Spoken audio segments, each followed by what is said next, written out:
Всем привет, друзья! Мы на Фукоке, и в этом видео я хочу вам показать топ самых интересных мест, проверить на себе, показать, как в них лучше попадать, как добираться, как это сделать максимально финансово оправданно и получить максимальное удовольствие от своей поездки. Подписывайтесь на канал, поставьте лайк, если вам видео понравится, влепите дизлайк, если видео не очень.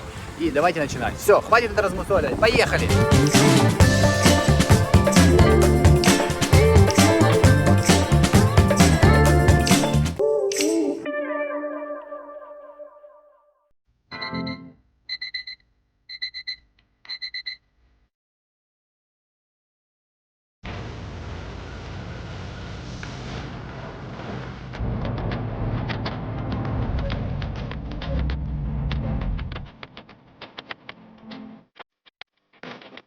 Первым делом нужно найти свой рейс и понять, по какой стойке регистрации тридцать, чтобы первенькими заскочить и побыстрее побежать в бизнес-лаунж, там уже отдыхать. Осталось 40 минут свободного времени до рейса и 2 пачки пленки.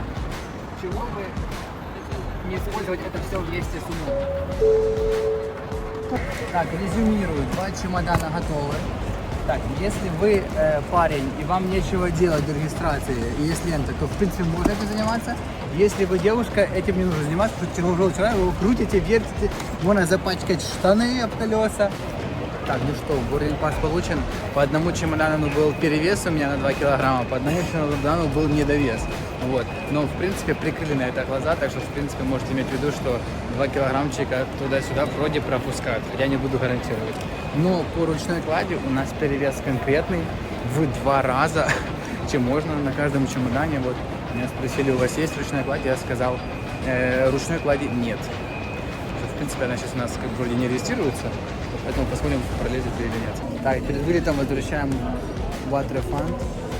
Обязательно надо не забывать выписывать эти бумажки, не забывать получать, поэтому в принципе там лишние деньги, которые можно и поменять сразу же в обменнике здесь, и у тебя уже будут деньги на такси в новой стране. Дайте мне денежки мои, деньги мне, сказал, все наличкой. Ура! Ты говоришь, что я ничего не приношу в дом. Вот. Ну, а 3 800 унесла, как бы. В аэропорту цены сумасшедшие, поэтому мы всегда ходим в бизнес-лаунж по моей карте. Не от богатой жизни мы ходим в бизнес-лаунж и как бы имеем карту платину.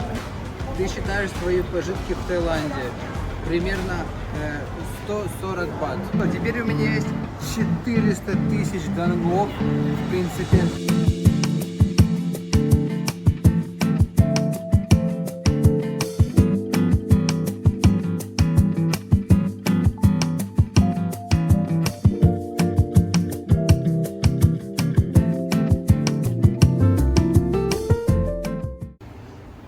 Ира, видишь, нет бармена. Сегодня без алкоголя будем. Не, порешай, пожалуйста, порешай. Компания Orange. Ирина, может просто оранж? Нет, компания Orange. Ты шинтоник закажи, действительно такой классный. Я выпью. Такой А я ж не пью. Да ничего, я выпью. Все, Ирина довольна. Ну, еще не готова. Я хотел сказать готова, но сейчас будет готова. Литр напитков алкогольных – это то, что нужно перед стартом. Так, что у нас получилось? Вот такой вот набор еды. Почему-то здесь без мяса, кофеечек, а Ирина решила только напитки, сказать, чтобы не пропадало целебное свойство от алкоголя, да? Да. Ирина ушла и сказала, мой джин-тоник не отдавать. Так, пока ждем рейс, расскажу, какие нужны документы, чтобы залететь в Вьетнам, в частности в Фукок. Фукок 30 дней без визы можно залетать, но они попросили у меня билет на вылет. В нашем случае я им показал визу, которую получил онлайн, ссылку оставлю внизу, где ее заполнять. Эта виза стоит $25, дается на 3 месяца, вот, и по ней я залетаю во Вьетнам, и дальше на Фукок. Из Фукока я уже перелетаю в следующий город, мою точку назначения, а именно Дананг. Вот. Делалось это примерно дня 4, небольшой пакет документов. В принципе, виза во Вьетнам сейчас это очень простая история, не так, как получал ее раньше, когда нужно было платить $120 за письмо приглашения, потом там в аэропорту, еще там что-то там платить, решать. В общем, это было все раньше сложно для украинцев, сейчас это очень просто. รับทุกท่านสู่บริการของสายการบินไทยเวสเจ็ต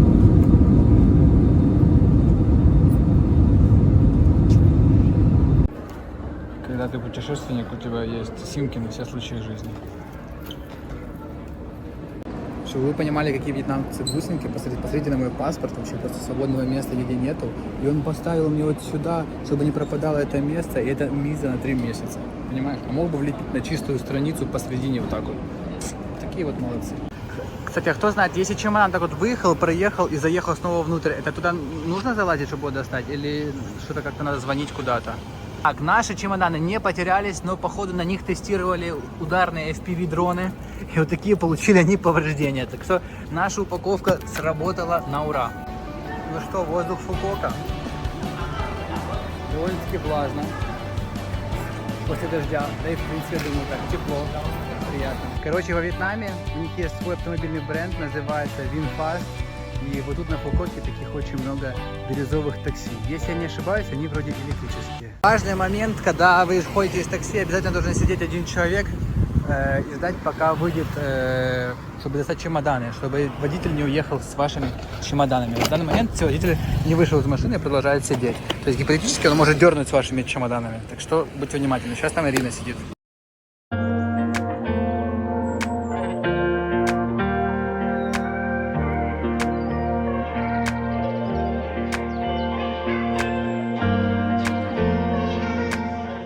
Рум-тур двухэтажный, поэтому его была фишка. Есть небольшая кухонька, туалет присутствует. Вот, и такие лестницы. И такой вот просто матрасик на полу с видом вот так вот на кусты. Вот так вот идешь посреди этого самого, тут сразу лужа. И тут сразу получается рыба продается, ее активно покупают. Не здесь где-то разместиться, вот где-то прямо возле лужи. Так, что по курицам у нас по голубям? По уткам. Если надо кому-то локаться, я отмечу на точку, это вот здесь находится. То есть можно заезжать, брать курицу, голубей, уток, все как бы есть в наличии.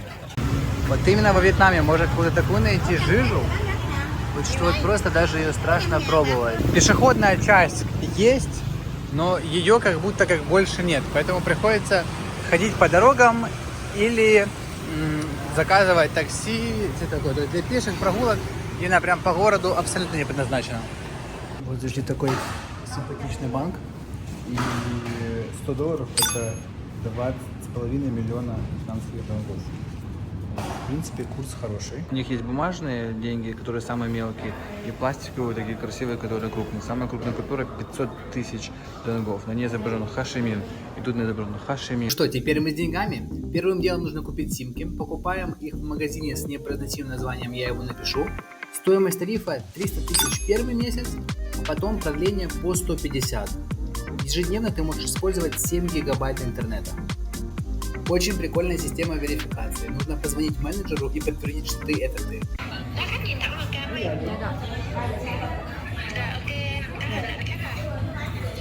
Ну что, продолжаем гулять по Донг-Донгу в поисках найт-маркета.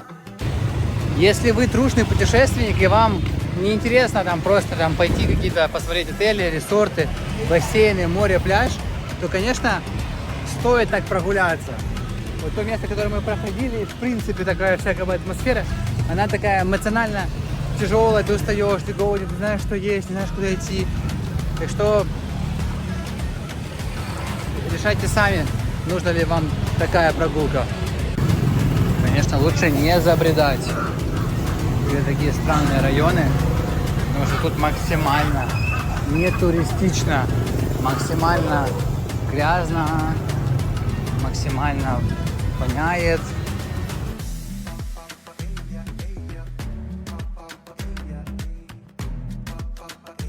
Я бы с удовольствием вам показал этот чудесный город с высоты, но у меня, к сожалению, нет дрона. Но я видел один лайфхак. Нужно зайти в камеру, поставить на 0,5 и...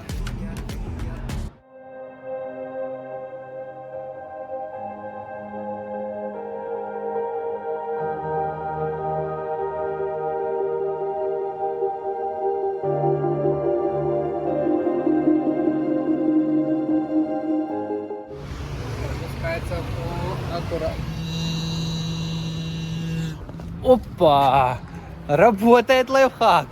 После 40-минутной для часовой прогулки вот выбрали вот такое кафе в этой живописной речке. Сейчас покажу, как она выглядит. Меню, как всегда, всякая разная вкуснятина. Непонятная, что нужно изучать ее 1,5 часа. Меню тяжелое для восприятия. Вьетнамцы любят всякие ракушки, всяких подземных каких-то гадов. Но из интересного, там мы нашли пиво по 16 тысяч донгов. Это 60 центов. Ну, по морепродуктам можно попробовать все, то, что уже давно уже в Красной книге или уже выверло. Вот такие вот морские ежи, такие необычные формы ракушки. Куча лобстерни разной. Что вот просто разбегаются глаза. А вот знаменитое в 2005 году мороженое. Сразу рядом тут идет ювелирка, креветки сушеные и вот дед сидит. Пробую что-то новое всегда, вот такие какие-то орешки. Не знаю, какие именно орешки, во всех миллионов тысяч вкусов. Цена вообще 35 тысяч. Но я сказал, что у меня есть 20 только. Поэтому будет на 20, интересно сколько. Так, я еще тот фудблогер забыл снять, что мы заказали. Вот как бы вот такое говядина. Вот, 159. Ирина говорит, пиво супер дешевое, но очень вкусное, приятное. Ну а после ужина мы решили пойти на массаж. И запомните это место. Здесь были самые дешевые цены на всем острове на массаж. И запомните в лицо эту девочку. Делала она очень круто. Вот видео подтверждение.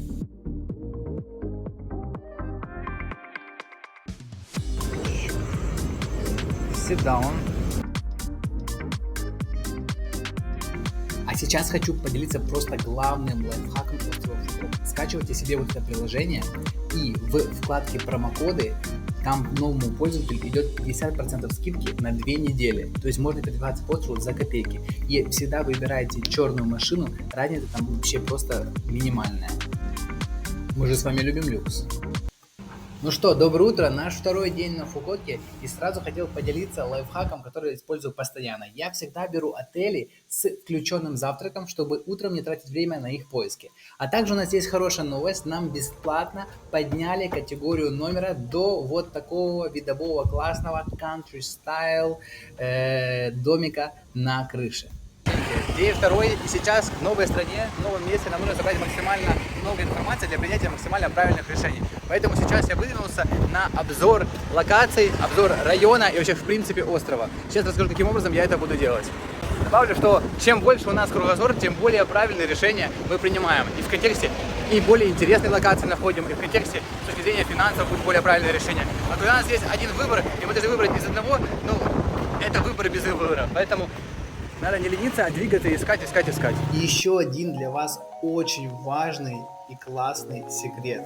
По острову ходят вот такие вот красивые, новые, чудесные, зелененькие и самое главное бесплатные автобусы с кондиционером, которые довезут вас просто через весь остров от аэропорта до основных туристических точек. Скачайте приложение Winbus, и вы там увидите маршрут автобуса и остановки. И вот такой обалденный автобус, есть зарядки для телефонов, место для чемоданов и реально просто остановка в поле. Такое ощущение, как будто этот город строил я, знаешь, в игре какой-то. И не в остановке просто. Постройте 5 остановок. В перемешку с вьетнамским колоритом иногда находятся вот такие вот стильные места. И цены там довольно-таки нормальные. До $1,5 за чашку кофе. Это, в принципе, ничего за такое вот живописное местечко. Что бы ты ни заказал во Вьетнаме, всегда приносят вот чашечку вот такого прохладного чая. Это просто бомба. В жаркую погоду это просто ничего больше не надо. Ну что, у меня готовы первые впечатления про Фукок. Очень много вьетнамцев здесь живет, и вьетнамцы, они живут очень в странных условиях, у них нет абсолютно понятия там, как бы, красоты, уюта, жительства помещения, поэтому их все эти частные дома, или такое что-то какая-то комбинация из профнастила, говна и палок. Вот, и поэтому, в принципе, вся инфраструктура, дорожная, пешая и жилье, которое владеет этой инфраструктурой, выглядит максимально плохо.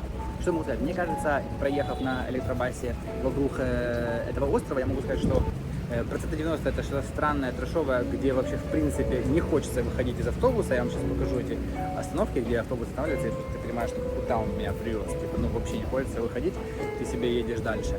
И 10% это какие-то супер, вау, невозможные, непонятные, навороченные какие-то туристические достопримечательности. Поэтому сейчас, наверное, стоит двигаться конкретно между этими точками, супер туристическими, супер красивыми, аккуратными, и именно там проводить свое время, потому что реально лазить среди этого вьетнамского колорита, ну, нужно всего лишь, наверное, один разок, чтобы понять, что тебе туда не нужно.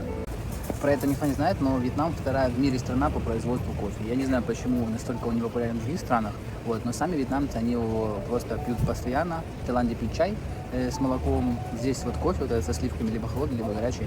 Вот, поэтому теперь, хочешь не хочешь, ты во Вьетнаме перейдешь на кофе, потому что его здесь не пить невозможно. Еду домой на байк-такси, очень люблю этот вид транспорта. По дороге заскочу на фруктовый рынок. По ассортименту на фруктовом рынке арбузы, дыньки, батата, вроде вида 4, где такая мелкая шняга, дуриан чищенный, дуриан не чищенный, пару сортов бананов, другой вид дынь. Цена на дуриан вот такая, это где-то 75 бат.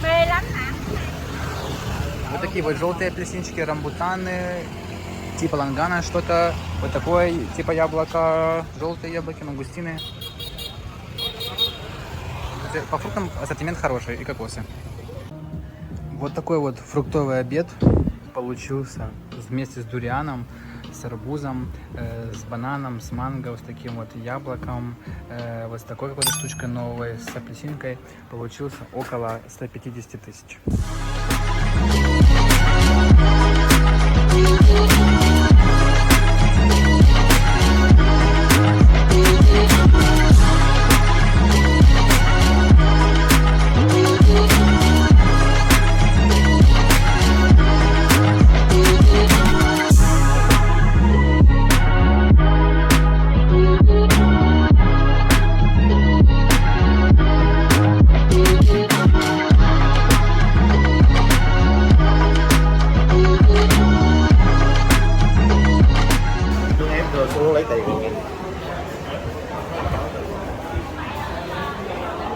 И интересный факт. Вот эти вот зеленые лодочки, это ловят там кальмара. На этот зеленый свет всплывается кальмар, через всплывается планктон, а потом на планктон всплывается кальмар. Вот. А мы заказали вот такой вот сет из морепродуктов. Креветки уже купаются, это такой хот-пот по-вьетнамски. Вот это все туда кладется, лапшичка такая, чтобы закусывать. Вот, и все вот это кладется вот туда. А это такие ракушки, вьетнамцы любят эти ракушки. В Таиланде не так сильно популярны, а тут их очень много разных видов. И, не знаю, я пробовал, они немножко специфические. У нас никогда не готовят мясо с морепродуктами в одной кастрюле. А евреи вообще, у них там отдельные кухни, части кухонь для того, чтобы там работать с мясом, с рыбой, с молочной продукцией. Здесь все в один котел. Ну, кстати, из интересных наблюдений, вот за 2 дня пеших прогулок и, в принципе, лазания по Фукоку нету ни одного мини-маркета, 7-Eleven, где можно хотя бы было купить воды. Можно вот там у продавцов купить всякие нам напитки, какие-то бодяжки, чаи такие холодные, но вот реально, чтобы так вот купить водички, просто вот нет этого нигде. Вьетнамская музычка вот именно вот такая. Сейчас поедем на такой вот бирюзовенькой, тоже электричка. Короче, по поводу передвижения на Фукуоке. Вообще даже не стоит забивать себе голову какими-то там другими опциями, чем заказывание такси через приложение. Тут всегда приезжают эти классные обалденные электрички. И стандарт от премиума, разница всегда около 10 максимум тысяч донгов. Это примерно 15 гривен. Спросите, сколько такая машина стоит? Он сказал, она стоит $50 000. Я не понимаю их бизнес-модели, сколько они тысяч лет будут вбивать эту машину, но я не буду спорить. В Вьетнаме все очень много пикают. Это типа считается не грубо, это значит, типа, вот это. На такси мы добрались до автобусной остановки, а теперь едем на бесплатном автобусе на север острова в комплекс Grand World. Таким образом мы сэкономили около 300 000 донг. Посмотрите, какой классный автобус, есть специальные места для чемоданов. Приехали заселяться в новый отель. Я сейчас вам расскажу в чем секрет этого отеля? Секрет в том, что отели Win Holidays Fiesta, Vinpearl Resort and Spa и Vinpearl Wonderwall принадлежат этому парку развлечений. И при проживании в этих отелях посещение парка Win Wonders бесплатно. Короче, фишка этого отеля, что при заселении в него тебе при покупке номера идет бесплатный завтрак. Это понятно. Самое интересное, что бесплатное посещение этого парка развлечений. И мало того, есть большой Win Wonder и есть еще сафари. То есть 2 парков развлечений при бронировании от 2 ночей ты можешь их посетить. Поэтому, взвесив все цифры, было принято решение поселиться сюда примерно за 3 миллиона 555 тысяч и посетить все парки. Я сейчас покажу, вот насколько это выгоднее получается. Welcome to Vinpearl Fiesta Phuket. Сделаем небольшой обзор номера. В принципе, отель новый, красивый, аккуратный, но, скажу честно, не стоит на свои деньги, если не ехать в парк развлечений. Поэтому оставаться больше, чем на 2 ночи там я не рекомендую. Открывается очень красивый вид с отеля, ну и вообще, в принципе, вся инфраструктура очень приятная. Понятно, что мы возим с собой, и у нас вещи первой необходимости. Вот здесь у нас яички, вареная гречка сырая, вот помидорчики, вот тапочки, дождевики, это все такое, это понятно. Ну, тут одежда, ничего такого, аллигатор. Вот. Из интересного, самый вот милый это тут этот чемодан, который не закрывается, и поэтому, когда его закрываешь, он так взрывается, из него все выпадает. Здесь у нас вот такие вот штучки, семена, книги, литература, все есть нужное. Салфетки вот такие просто партии, я не знаю, сколько этим пользоваться. Банка какао, не начатая, банка какао начатая. Чия, семена, еще салфетки. Вот зажигалочка, полотенечко, тряпочки. Вот такие вот набор тряпочек. Тут таких нету, наверное. Вот. А, что? О, господи. Реально? Это еще что такое? Обалдеть. Тонометр, проволока от тонометра. Еще все-таки, ну, короче. Ничего лишнего, все нужно. Это там, если еще не взрываться, да, там еще столько же всякой чепухи. А в этом комплексе Grand World находится просто невероятный пляж с огромным количеством бесплатных шезлонгов, удобными столиками, красивым рестораном и, самое главное, золотистый песок и просто невероятное море. Вот такой вот красивезный, приятный пляж. Фишка его, он очень чистый. Если девочки не забудут эти очки свои, то будет вообще супер чистый. А еще здесь песок, который хрустит. Песок чистейший. И я никогда такого в жизни не испытывал. Песок, он свистит под водой. Он... Вот такой вот цвет воды. Вот такой вот красивезный пляж. Очень интересный свистящий такой песок. Вот такой цвет воды стал. На ярком солнце бирюзовый. Немного мусор. Но это я бросил, чтобы сильно хорошо не было. Короче, я понял, если ты одинокая личность, и тебе хочется познакомиться там с мальчиками, с девочками, там, показать себя, другие посмотреть, тебе точно не надо сюда ехать. А если ты уже уставший от жизни, от работы человек, тебе никто не надо. Тебе надо просто, чтобы там вот ребенок твой купался, ты лежал вот это вот на пляже, и чтобы тут не было толстого жирного мужика. Вот это идеальный вариант. Возле пляжа есть вот такой вот фудкорт. И к нему вот такое вот красивое идет меню с картинками, понятно. Вот. Есть много разного такого местного морского эксклюзива. Есть всякие лошушечки там с морепродуктами, с мясом. А есть вот такой разный, всякий разный эксклюзив. Если интересно, то можно пробовать. И они по нормальной цене. И моя цель на Фукок это именно вот это вот, морские ежи. Мне их рекламировали, да мне и без рекламы их мог с удовольствием захотеть. Я всегда хотел попробовать морского ежа. Поэтому у меня цель на Фукок морской еж. Гова джус и дынный сок, никогда не пил. Это гуава, это дыня. Дыня. А что делать не так в слове дыня? Вот такой вот симпатичный фудкорт. Копеечные цены, прям реально. Это примерно там, вот такое блюдо полноценное, там, 150 гривен. С куском таким курицы 150 гривен. Гривна 10 баты. Вьетнамские такие булочки по 60 гривен. Вот. Напитки где-то по 75 гривен. Все супер френдли. Ирине стала не на секундочку дуть и взяли, повернули кондиционер, она не успела еще подумать о том, что дует, она уже его починили. Вот такое вот блюдо. В таком вот месте. Аж 135 бат. 95 тысяч. С очень крутым сервисом. И вот вьетнамские супчики с говядиной. У меня бумбо, у Ирины шоу-блок. К нему идут такие всякие разные зеленушка полезная, вкусная. Вот. А еще мы заметили, что китайцы, в принципе, азиаты держат палочки вот тут и вот так. То есть и вот так вот что-то берут. А мы как-то, я заметил, что вот берем их ниже, прям ближе. И эту роллу в японской стране вот так вот берем. А они ловко делают это вот так. Комплекс Grand World состоит из невысоких, милых, пятиэтажных домиков в итальянском стиле. Здесь очень приятно находиться и днем, но вечером, когда включаются огни, все превращается в сказку. Комплекс примыкает к пляжу, на котором мы только что с вами побывали, а в середине находится огромное красивое озеро, по вечерам на котором происходит просто невероятное представление. Начинается в 9 часов вечера. В нем принимают участие около 30 танцоров, а также это все сопровождается просто невероятной красоты музыкой, световыми эффектами, огнем, а по воскресеньям просто огромного размера фейерверков.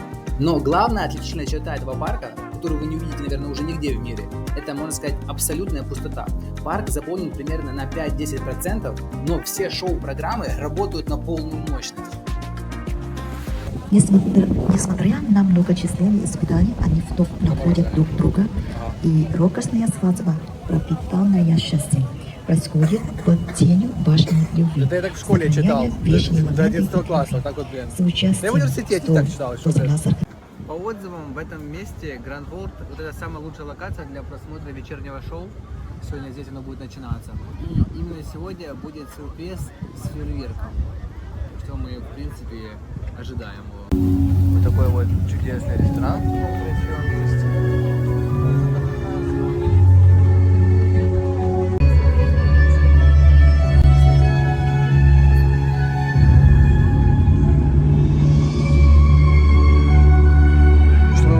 Вот такой вот ужин стоит 800 тысяч с вином и примерно 1100 бат. Сначала пробую. Написано на бутылке, что таких бутылок 8 тысяч. То есть если Ирина забракует ее, то придется вылить ее в реку. Ирина, пожалуйста, я молюсь. Пожалуйста. Пожалуйста. Слава Богу. Она холодная или горячая? Горячая, молодцы. Но ничего, еще им предстоит. Им предстоит, как бы. Они в кино посмотрели по ютубе, нам же не говорят, как холодно, должно быть горячая, температура вина. Это все как бы уже как бы детали ненужные. Сейчас первый раз в жизни буду есть улитку, как Ирина это называет, рапаны. Ну, думаю, наверное, это что-то среднее. Идет такая вот маленькая вилочка. Так, достаешь вот так вот бедолагу. Вот так вот, иди сюда. Иди сюда. Ого, она большая. Пожраться можно. Так, пока по чистом виде. Загадал желание? Ну и кусочек, да. Желание загадал?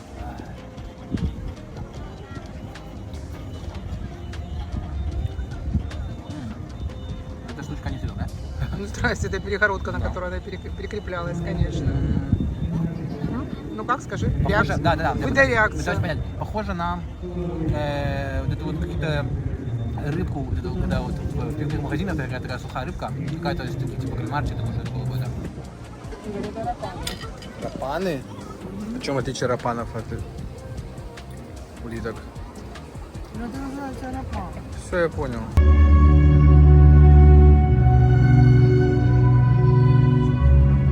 Людей так и вправду много.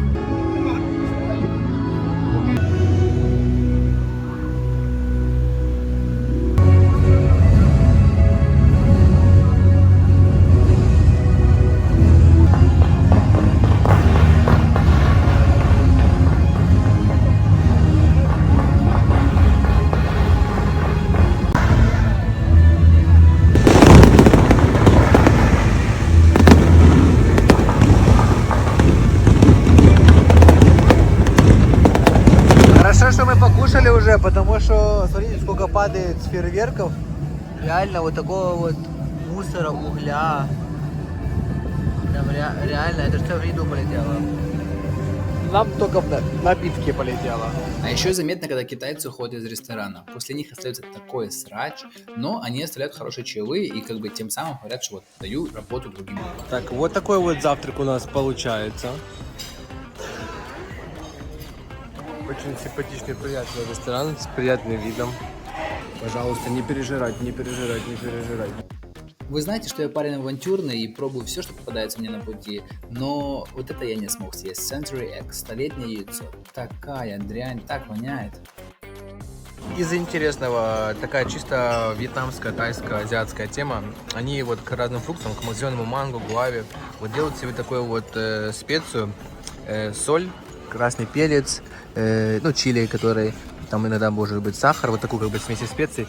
Туда ты берешь, получается, так кусочек гуавы, чик, макаешь вот так, получается такая, и в рот. Боже, какое оно было соленючее и острючее. Я что-то сильно много макнул. Что-то думал, что оно будет понежнее. Вообще, сейчас не очень специфическая тема. В чистом виде фрукты вкуснее. Так это какая-то зависимость. Ирина чуть что сразу садится, берет телефон. Сейчас мы узнаем, что она там смотрит.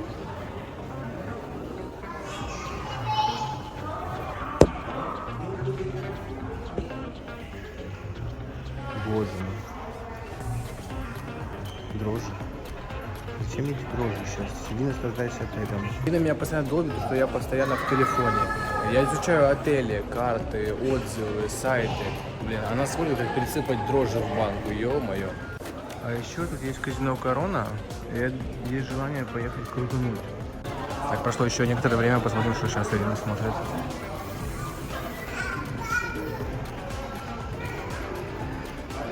О, про танго, как танцевать танго.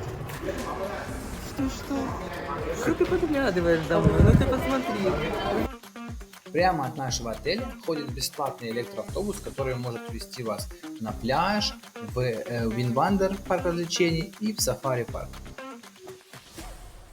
Вот хорошая приятная новость, вот в казино Корона можно на автобусе приехать, кстати, очень удобно, прям тебя привозит. Если нет денег на такси, но есть деньги на казино, можно это самое съездить на автобусе. Ну и везет он тебя. Так сказочно парк выглядит с первых секунд его посещения. Вот такие вот милые гномы проверяют ваши онлайн-билеты или Face ID, если вы живете в сети отелей, как мы. Ну что, мы в парке Винвандер. Очень красиво все сделано. Вот это колесо за ним. В парке постоянно происходят какие-то шоу, и волей-неволей вы постоянно на них натыкаетесь. Также очень много разных фуд-зон по довольно-таки приятным ценам. Парк очень красивый, чистый, новый, и все реально сделано с душой. Вы только посмотрите на этот океанариум в виде черепахи. Очень много красивых всяких разных штук, а-ля вот таких, но они как-то далеко, и ты просто ходишь вокруг их. Непонятно, с какой стороны к ним подобраться, как к ним подойти. Мы пошли на колесо обозрения, чтобы было легче представить масштаб парка. С этого обзорного колеса открывается вид на Камбоджу. Вот то уже первый остров Камбоджи, а вот там вот прям уже город Сиануквиль большой, мы там были. Да ну, для впечатлений много, не надо. Это речь идет про вот эту штуку. Конечно, всегда тошнотворно от таких вот горок с переворотами через голову.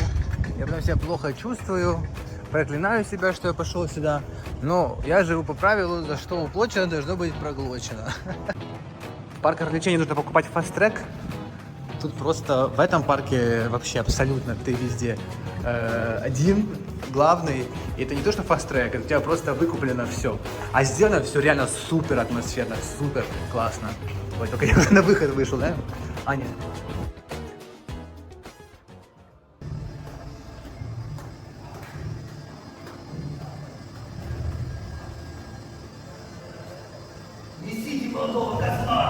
Чтобы вы понимали, какая у мамы сильная энергетика.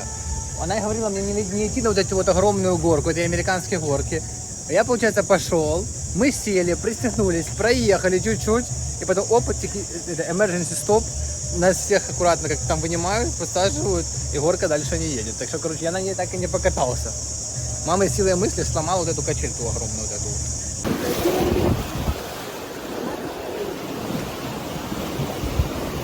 Да у меня тех телефонов еще будет, Ира, блин. Но мы покатались на других горках. Это вот, например, очень классно, тебя в конце обливают струей воды в лицо. Вот такое вот влажное пятно на груди получается и на лице после этого.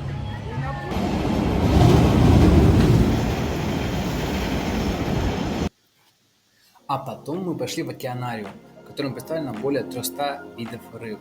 И здесь так все оформлено, как будто ты не где-то среди аквариумов, а на глубине 1000 метров на дне морском. Вот как близко можно быть к пингвинам.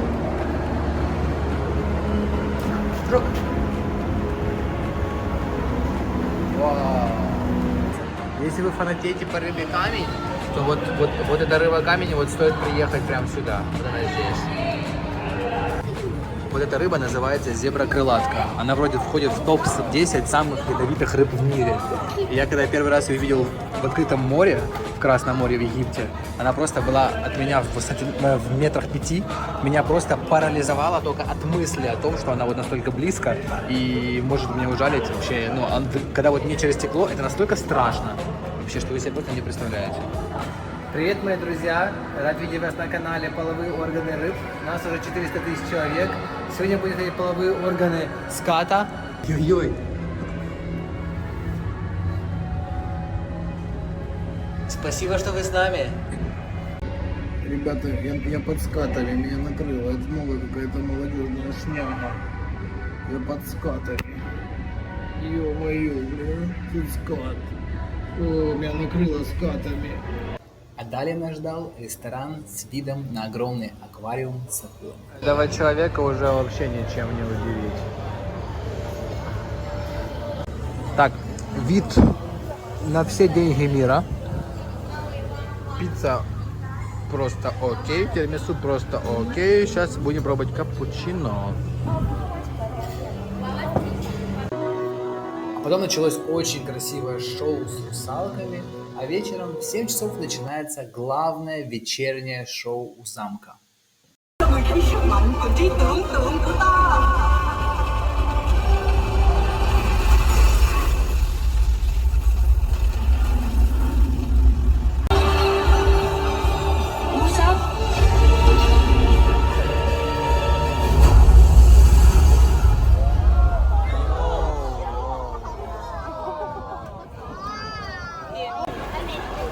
Красиво. Решили поужинать в нашем отеле. У меня вот такая вот лапшичка с голубым крабом. У Ирины там будет сет «Миллион блюд». Начали с салата с такой с тунцом. И от компании Ирина сегодня продолжает праздновать. Уже 4-е блюдо, которое Ирине подносят. Она все не отказывается. Мы поссорились с Ириной, потому что я люблю переезжать, мне нравятся новые локации, новое все, а Ирина хочет это сесть и сидеть в каком-то одном месте. Поэтому он сказал: все, теперь ты наказан, собираешь чемоданы сам. Да блин, да я и так с удовольствием их собрал. Ты знаешь, это как наказать, я не знаю, там человека, который любит, чтобы было все у него понятно, где оно лежит, тем, что взять и положить в понятное место. Поэтому я сейчас это все сам соберу, это просто будет максимально быстро, удобно, понятно, и мы перейдем в новый интересный отель. Книга «Токсичные родители». Автор Сьюзен Форвард.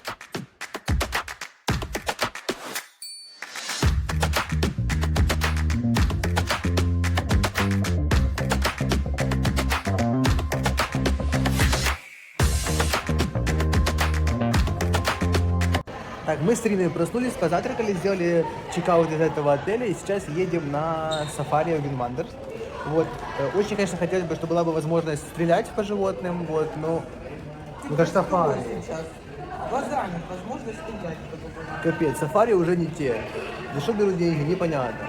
Вот раньше мы в 70-х годах вот с мужиками собирались, просто ехали там на бизонов, на этих жирафов, вообще сидишь, чувакиш, потом у нас вся специна в трофеях. Сейчас все уже, эти экоактивисты уже вот тут сидят.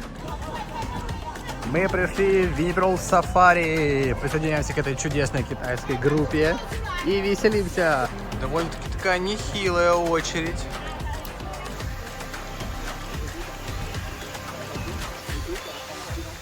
Ну, говорит про то, что здесь будет обалденная природа и озеленение, думаю, нет, наверное, смысла.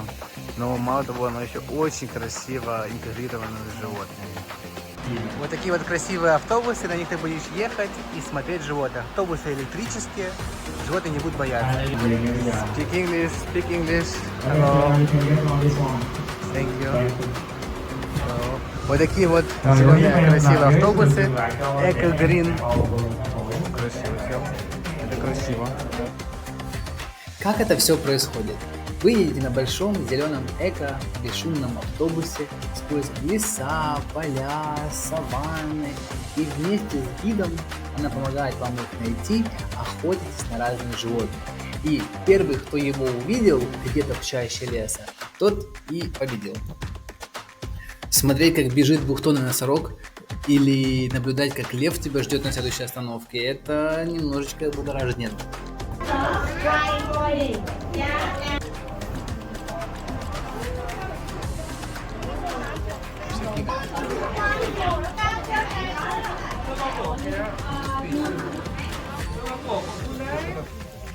Кто в курсе, что они делают?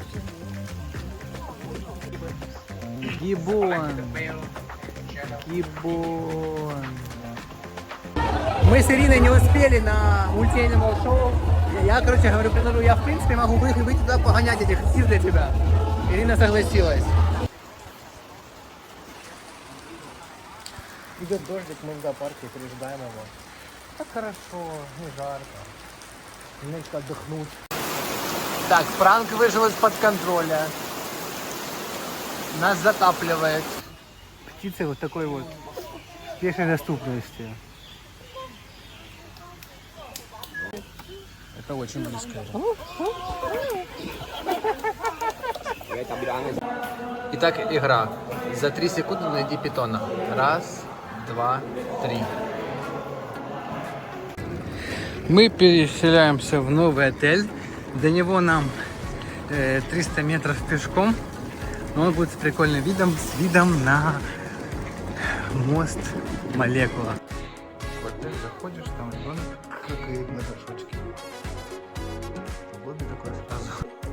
Заселились вот в такой вот отель с видом на нуклеарный мост Леонардо да Винчи. Наверное, с видом еще на Венецию немножечко. Такая вот кровать большая. И вот такой вот санузел.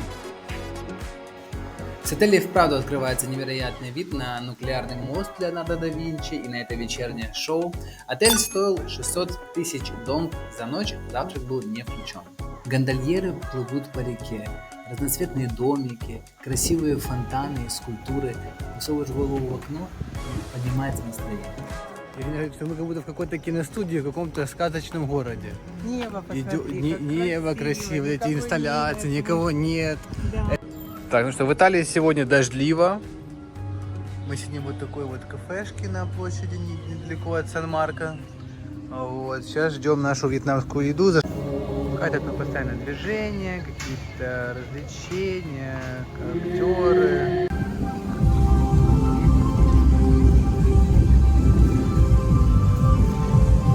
Венецианцы такие. Сейчас мы находимся у фонтана Треви, это Рим, вот главная его площадь. Раннее утро, людей еще совсем нету, поэтому есть такая возможность, можно туда нырнуть и пособирать мелочь. Вот я думаю, что вы тут не купите квартиру, реально. Идешь себе такой с работы, там, или откуда-то, не знаю, там, домой, с магазина. Красота, гондолы купаются. И реально тогда все вторые, третьи, четвертые, иногда пятые этажи, они вообще там полностью свободные. А теперь обзор моего нового байка. Honda Airblade Free Custom 125cc point AB, ABS, GVS, DVD, Full Screen. Drift Car. Здесь сразу видно поставлен специальный обалденный движок. Здесь он полностью чипованный. Что я могу сказать еще про эту тачку? Здесь мы видим специальные прокладки. Здесь сделан специальный дрифтовский тюнинг. Это специальная реально тачка для гонок. AG Honda YGZ. Пяу! Игорь, Да. почему ты пьешь кофе в кепке? Во-первых, не в кепке, а в шлеме. А во-вторых, мы с Ириной сегодня купили новые шлемы, и мы их обмываем. Поэтому Ага. нам они так нравятся, мы их не снимаем. Мгм. Вот Это это, для хвостика вот вот такая это вот дело, бурбулис такой да, специальный, да, очень да. здорово. Опа! Вы говорите, что в шлеме хожу? Потому что вот, оп, спасло мне. Так, доброе утро, мы проснулись рано, чтобы утром поехать на пляж морских звезд. Это пляж, где прям вдоль воды лежат настоящие морские звезды, и они в прозрачной воде, очень красивые, все в восторге. Но туда добираться надо фиг знает сколько, непонятно какими маршрутами, поэтому я немножко по этому поводу переживаю. Но у нас есть байк, и в принципе, я думаю, это намного лучше, чем туда ехать на такси.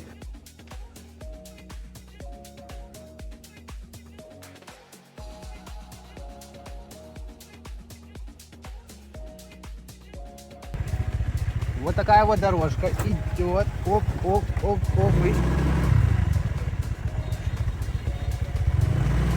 Ночью не было дождя, это хорошо. Не размытая прям. Просто влажная, да, но не размытая.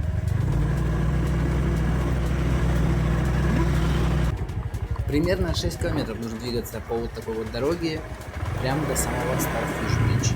А еще нужно уверенно водить байк, потому что очень легко подскользнуться в какую-то лужу. А вот нас подцепили уже первые помогалы. Они хотят предложить лодку, чтобы мы плыли на ней на Starfish Beach. Стоит это 400 тысяч деньгов. Вот, но у нас другие планы.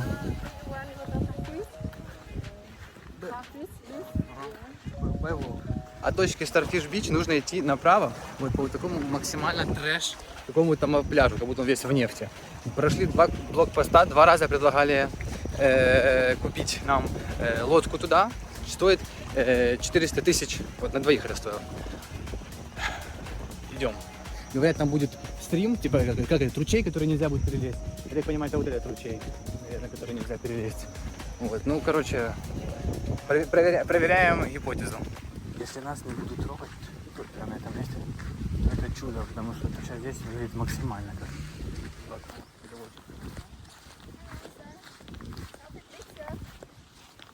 Бывок.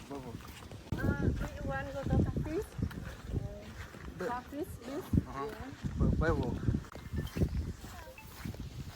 По пути нам встретилось около 7 блокпостов, и я попросил Ирину не вступать с ними в диалоги, в дискуссии, вот, но Ирина не сдержалась. Когда ты пытаешься пробраться незаконно, нелегально, нужно везде делать тихо, не кашлять. То есть они сидят, они типа правильно не ждут, как бы людей. Но когда ты идешь и чвакаешь, кашляешь, пукаешь, как классический турист, понятное дело, они идут. Идем грузить их. Это единственное место, где вот это вот нужно аккуратно пройти. Ну, как оказалось, не единственное место. Но если бы я Ирине сразу сказал про все эти сложности, то она даже с байкой не захотела бы сладить.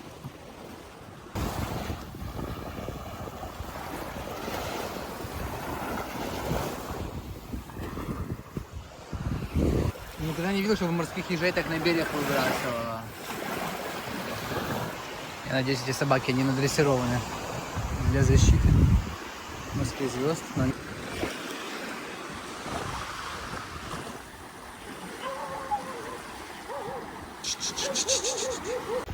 Вот так вот идешь вдоль пляжа, а вот это уже национальный парк Бакор, это в Камбодже, я вот сюда поднимался, сейчас добавлю фотки, у меня есть фотки вида на Фукок. Там тоже уже получается Камбоджа, идет до острова, а там сам материк. Ну а потом случилось непредвиденное. Он не сказал, надо сесть на лодку и поплыть к звездам. Он не сказал. Он сказал туда. Удовольствие, прям испытывал вообще несказанное.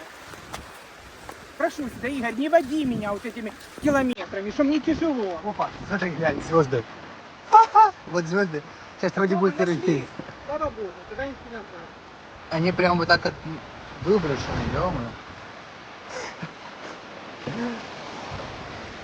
Шли, и так вот они прям резко появились. Много прям валяется. Ну, если вы реально любите приключения, то это то место, которое вот можно назвать приключением, и то, что ты будешь вспоминать спустя время.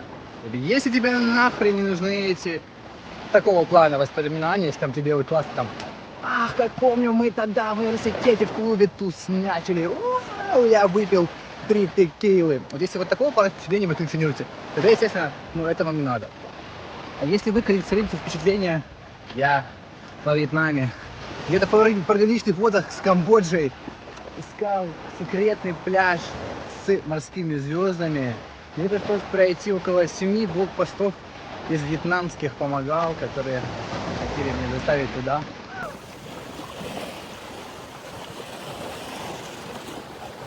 На самом деле быть лидером, быть визионером, вот это именно вот так и есть. Когда ты идешь вот через такую круто, в тебя никто не верит в твою идею, ну вот ты какой-то знаешь. У меня аж мурашки пошли по коже. Ты откуда-то знаешь, что вот так будет правильно, так нужно, и у нас хватит ресурсов, чтобы добраться и выполнить эту цель. Сейчас конкретно разговор идет про пляж с морскими звездами, но глобально я имею в виду абсолютно любое дело. И, естественно, слиться можно на любом этапе. На любом. Просто можно уже дойти в пляже, даже просто дойти уже почти и просто сказать, маналось оно. И вот таких вот маналось оно историй триллионы. И они просто никуда дальше не идут. Просто они как бы вот. Но мы знаем вот эти только вот эти истории успехов, которые там пишут книги и т.д. и т.п. Вот когда вот через все вот эти вот преграды, которые возникают, ты имел ресурсы, силы, настрой, все, чтобы пройти, и по итогу достигал этой цели и доходил. Потом пляж стал и вправду красивым. Вода стала чистой, начали появляться много морских звезд, а Ирина стала улыбаться. Ну что, мы добрались до пляжа с морскими звездами. Они реально живые, они реально в воде. Я буду их трогать. Конечно, их можно трогать. Конечно, я бы так само и бы не захотел бы трогать. Какие-то колючки, но вроде нормально. Не выходит от берега, откидывает, чтобы их на берег не выбрасывало. Вот, через дождь солнце, чтобы красивая фотография получилась, что немножко туча зашла. Вот они, звезды, вышло солнце и красота. Ух. Вы что, в жизни видели свои морские звезды в воде вообще? Вы смотрите своих интернетов. Ощущение, как ты их можешь потрогать, встать на них ногой, узнать, там ядовитые, не ядовитые. Вот такие вот старфиши. Они двигаются, но они очень медленные. Двигаются очень медленно. Вроде не ядовитые, но трогать их страшно, правда. Такие колючки такие. Вот сзади вот такие колючки, сзади вот такая у них штука. Вот, Ну это и правда красиво и прикольно. Да, наверное, больше это в голове это все, это ограничение. Да. Что, вот такой вот пляж.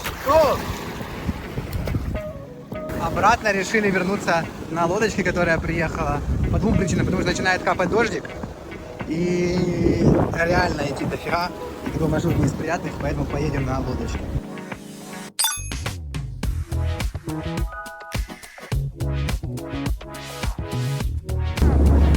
Просто ты должна ехать всю дорогу, наслаждаться просто. Ой. Еще не забыть договориться о том месте, куда, где наш байк, потому что мы подсели к этим анконскам.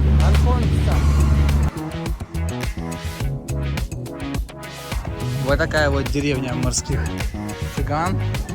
И фишка этой деревни в том, что ты пока не покушаешь тут, тебя не выпустят.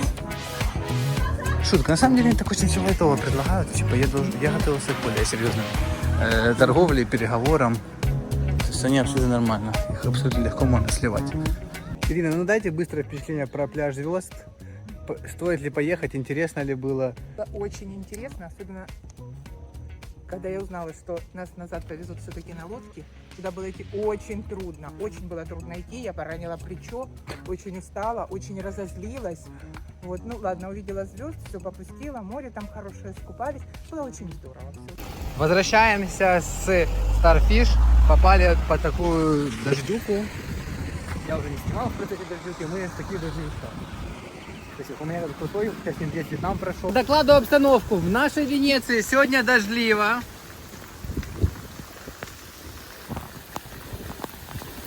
Так что пока в Венецию не едьте сегодня. Очень сильный, но от этого просто обалденный дождь. Насколько кайфово вообще, просто я не могу передать словами. А после нашей непростой поездки на пляж со звездами мы решили пойти на массаж горячими камнями. Но здесь он стоил примерно в 3-4 раза дешевле, чем на Пхукете в Таиланде. Пришли вроде вот в такой вот культурный ресторанчик.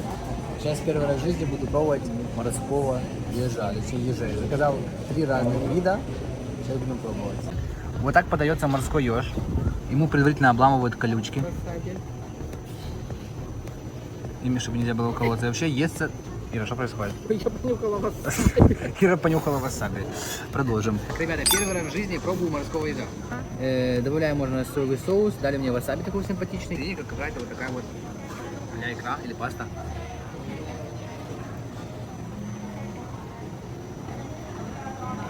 Очень сильный вкус моря.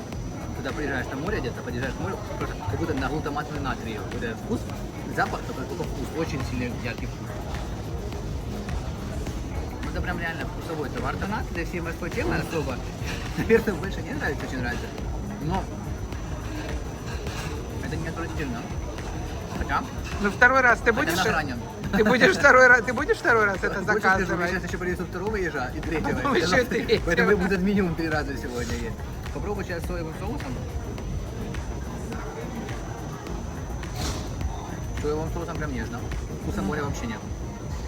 А если, может, васаби забить это все? Попробуй, у меня соевый соус чуть есть, чуть-чуть бахнуть за васаби. Васаби Такая только нужно в подача, соус. В соус предлагают. Мальчик тебе предлагал соус. В соус немножко васаби. Очень свеженькая такая.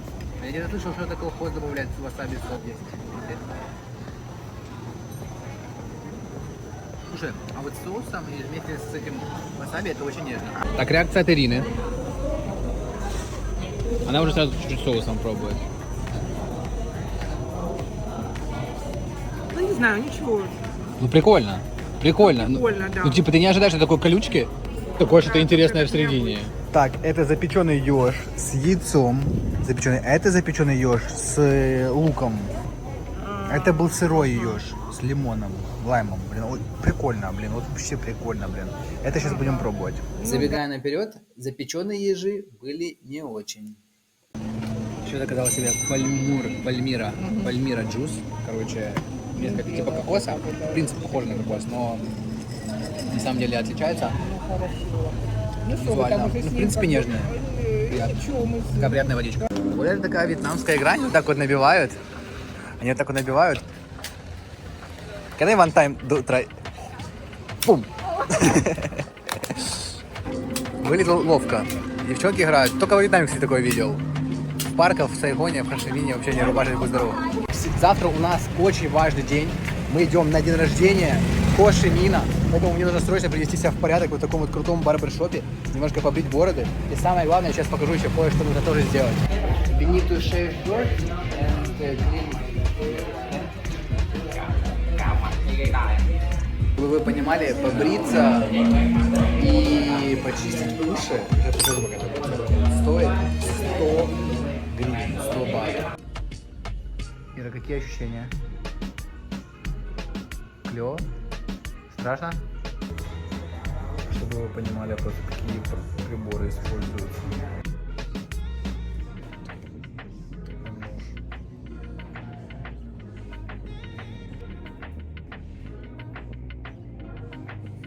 Так, пока свежие впечатления, что могу сказать, процедура не из простых. 30 минут ты прям вот так вот, только бы не лишиться слуха, только бы не лишиться слуха. Прям реально очень тоненько это все происходит.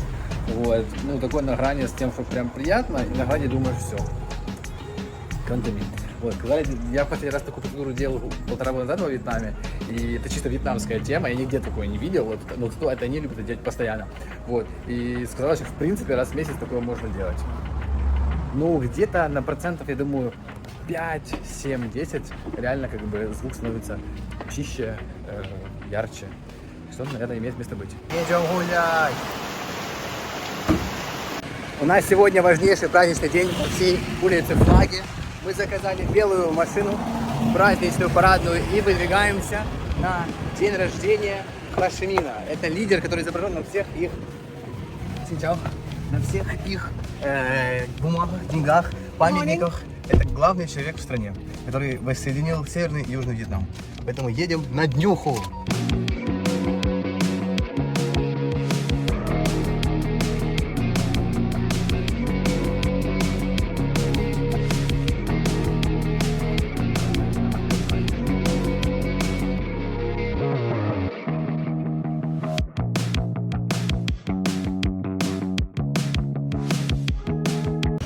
Короче, не попали мы на день рождения Хошимина, охрана, очень все так как бы строго, не гостеприимно. Короче, такое, как сказать, показательное мероприятие для там, своих этих чиновников, которые все собрали с своих должностей, вытянули показать все, что хорошо, у нас тут все, партия работает, все дружно. Маленький отзыв о вьетнамской машине. Только что садился в машину.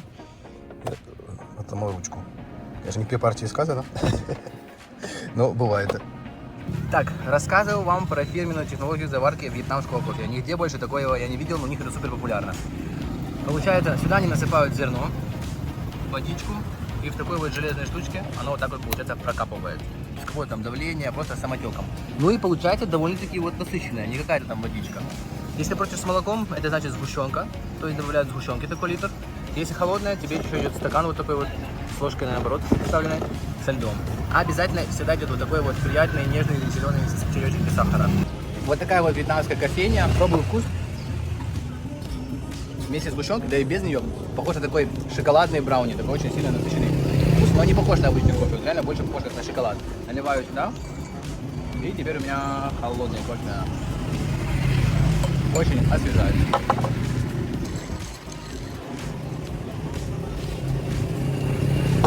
Балдеж. Маленькое эспрессо-сучение по поводу кофе, это прям бомба. Вот те, кто любит Starbucks, вот эти все бодяжки с молоком, со сливками, с сгущенкой, вот это оно.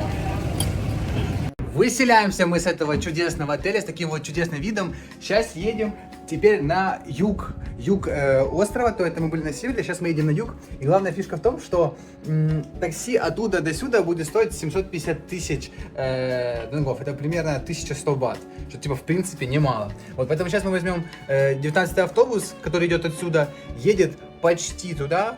Проедем, я думаю, процентов 80-85 пути, и дальше уже закажем таксишку, тут кусочек доедем, скажу, за сколько это будет стоить. Здесь у них есть вот такой вот музей плюшевого мишки. Вот Ирина попросила, чтобы у нее есть сделать такой же музей, только музей ее коллекции бегемотов. У Ирины самая большая в мире коллекция бегемотов.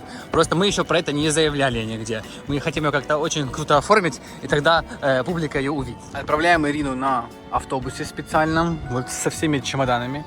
Там вот стоит мой байк, и мне уже страшно, потому что, смотрите, просто как горячий какой асфальт вообще, как из него просто парит. Сейчас час дня, и мне нужно будет ехать по этой жаре. Час! Приглашаю тебя с собой в автобус. На байке. Или в такси. На байке. Ириночка, осанку, быстро! Ляпс! Ну что, у нас с Риной начинается гонка. Я еду на байке, она уезжает на вот том вот автобусе. Кто быстрее доедет.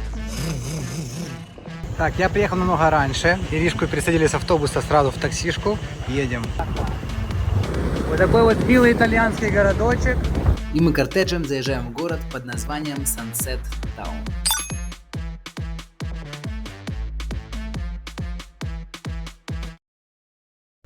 Чтобы вы понимали, вот такой вот городишко, просто нету ничего здесь. Просто такой Потемкинская деревня, все пустое, все квартиры на просвет. И здесь у нас, один пердон едет. Есть один пердон. Мы заехали вот в такой вот отель. Если я вижу в каком-то отеле пленочки, я их сразу же снимаю. А еще мы заселились в номер, прям как у Ирины на кошельке. Атмосфера такая прям, вот просто. Вот, что значит визуализация, глянь. Просто. Ну, короче, от чекаута до момента заселения в этот отель у нас получилось 2,5 часа. Вот. Реально нужно было проехать весь остров. Но Ирина такая отдохнувшая, ей в автобусе под кондиционер посидеть, в таксишке под кондиционером посидеть было нормально. А я, конечно, на байке час. То есть я там заезжал в разные места. Но местечко прикольное. Местечко прикольное, нам прям нравится. Будем здесь 8 ночей, прям до упора уже. Будем осваивать весь этот Sunset Town. Сейчас покажу на карте, как это все выглядит. Вот, ну, выглядит он, конечно, таким пустынным, но думаю, к вечеру здесь нам все оживает. Да, на самом деле, и никто не нужен. Выходишь такой со своего номера. А пармиджано. E bella sera, bella ciao, bella ciao, bella ciao, ciao, ciao. Вышли с нашего отеля. Сейчас будем ехать в сторону побережья в кафе Венеция.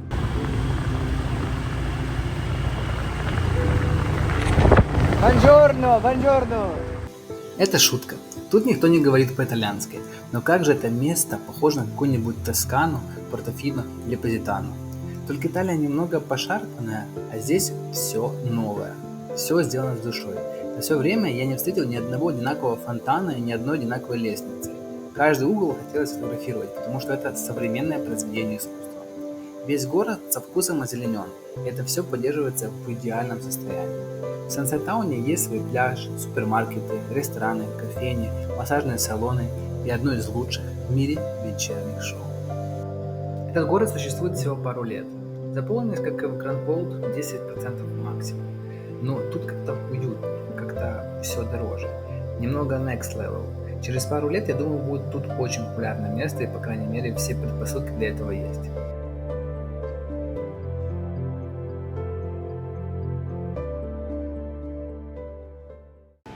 Вот этот мост здесь называется мост поцелуев. Его невозможно взять, пройти так полностью. То есть один человек подходит с одной стороны, другой человек подходит с другой, и как бы можно поцеловаться. Боже, как я обожаю творчество итальянских вот художников эпохи Возрождения. Просто Халк на утке. Это я забыл, как его зовут. Посмотрите, в этом городе просто какие переходы, какие общественные пространства, какие тут картины изображены. Реально, это ж можно было просто покрасить всю в зеленый цвет, понимаешь? Они вот сделали вот такие картины красивые. Это просто такой обычный переходик.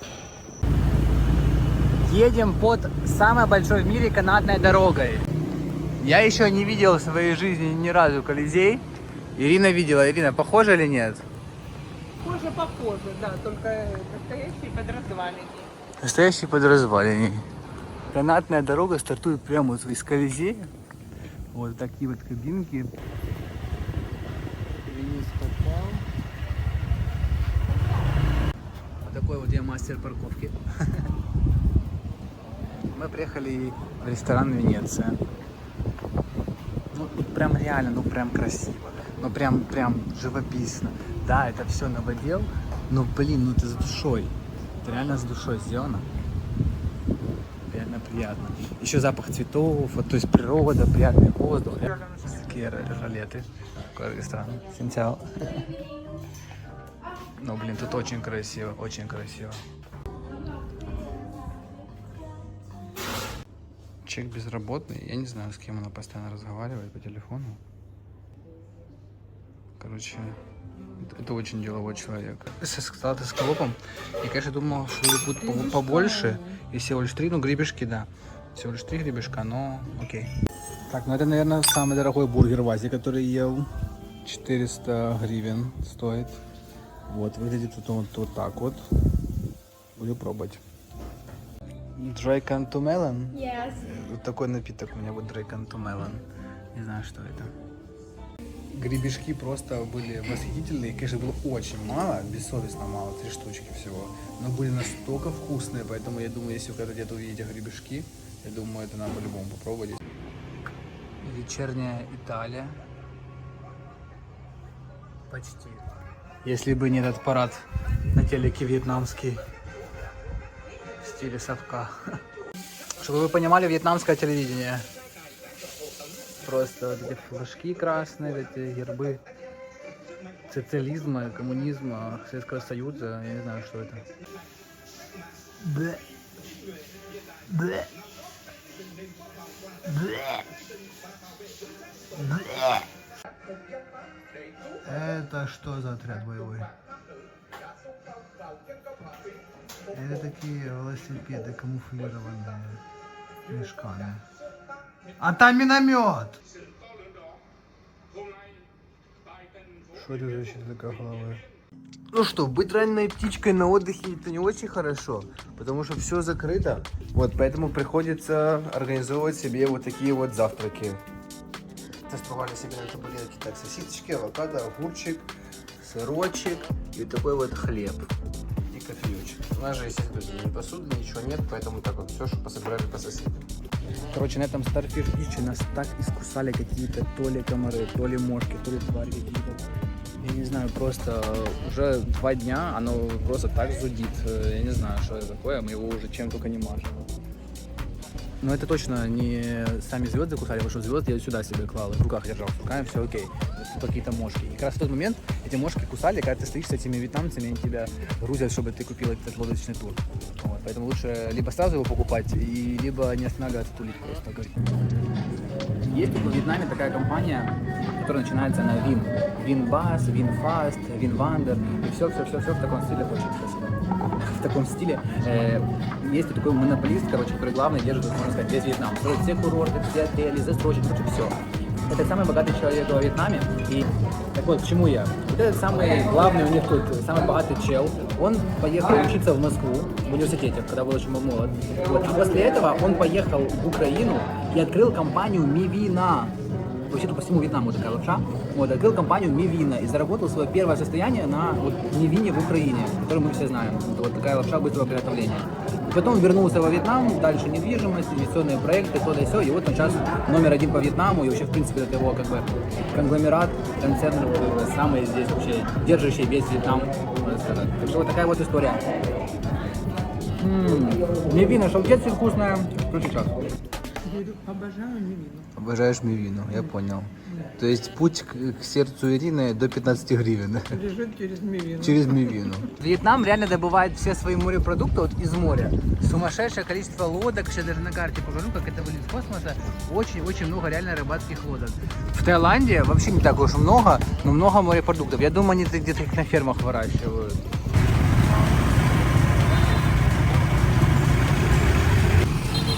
Вот так вот происходят все эти рыночки, навалики такие, пришел, купил. Но они просто с годами никак не эволюционируют, мы с Риной обсуждали, вот они вот как сидят на корточках, они так и сидят на корточках. И мясные рынки, и рыбные, так вот все у них на корточках происходит. Никакой витрины, прилавка не будет, ничего. Вот это сейчас сзади, это будет вершина эволюции, это стол. Я человек серьезный, я как бы дуриан умею чистить сам умею. Вот, он очень острый, такие колючки. Вот. Поэтому лучше, конечно, просить профессионалов, потому что они реально шарят, как его разбирать правильно, я не могу. Так, экспресс-обзор на вьетнамский супермаркет. Это такой культурный вариант, тут так все понятно, хорошо как бы сделано. Вот, на самом деле, реально жрать нечего. Кстати, просто тут идет, получается, напитки разные. Потом какой-то сумасшедший просто ассортимент такого вот молока в пакетах детского. Что в Таиланде, что в Вьетнаме. Просто безумие с этим молоком. Я не знаю, что они с ним умываются, ничего. Детское питание. Потом чай, кофе, гнезда этих самых ласточек. Гнезда ласточек. Это у них тоже популярная тема, но ни разу не уже ее покупали. Вот куча гнезд ласточек. И если что, вот сюда, вот на эту кассу надо идти. Вот, потом снеки, да-да-да, снеки,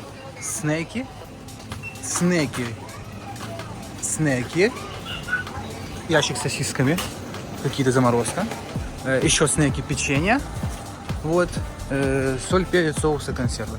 Вот, собственно говоря, вот из чего себя как бы представляет супермаркет. Я не знаю, что здесь вообще на самом деле можно чем питаться, если ты нормальный человек. Вот, ну тоже снеки, там лапшечка чуть была, ну и вот все, пошла всякая такая разная чепуха для дома. Вот. Так что вот так. Тут орехов много всяких разных. Но они, кстати, не супер дешевые. Я не знаю, они местные, не местные, но вот, допустим, вот такой микс из грецких орехов в шкарлупе, фисташек, макадамия, 170 бат примерно. Еще меня просят платить зачем-то. Что я должен платить? Такие запахи цветов здесь приятные. Смотрите, как они строят. Вот прям вот штукатурочка типа облезла, вот так вот, такие вот все делают. На самом деле это просто все новострой, специально делается такая застаренность. Ну и реально похоже, не знаю. Кто был в Италии? Похоже? Ну а вечером начинается жизнь, потому что днем безумно жарко, невозможно передвигаться по улицам.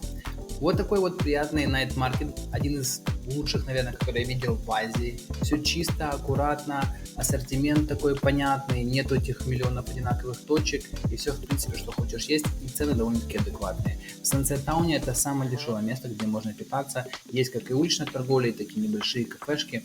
Рекомендую. Вот такой вот удончик за 70 тысяч, вот такой панми кебаб, вот такое мороженка, такая Ирина, как балдежность, вот такой заказ. 7:30 вечера, Ирина говорит, что ей жарко, Ирина. Уже приятная вечерняя... Да, такое приятное вечернее 30. А что тебе жарко? Градусная программа. Ты нормально выглядишь, ты не красная, ты, Да, не, ты не мокрая какая-то, ты не уставшая какая-то. Да, такая я не веселая, знаю, бодрая. веселая, бодрая. Ну а вечером началось то знаменитое шоу, про которое я вам говорил. Там взрывы, огонь, фонтаны, петарды, лазеры, свет, актеры, танцы. В конце все это заканчивается еще фейерверком и добивка. Это происходит каждый вечер. Мы на это шоу не ходили, оно стоит 950 тысяч. Мы его посмотрели со стороны несколько раз. Количество людей вот так вот, все в дыму, потому что были очень мощные фейерверки.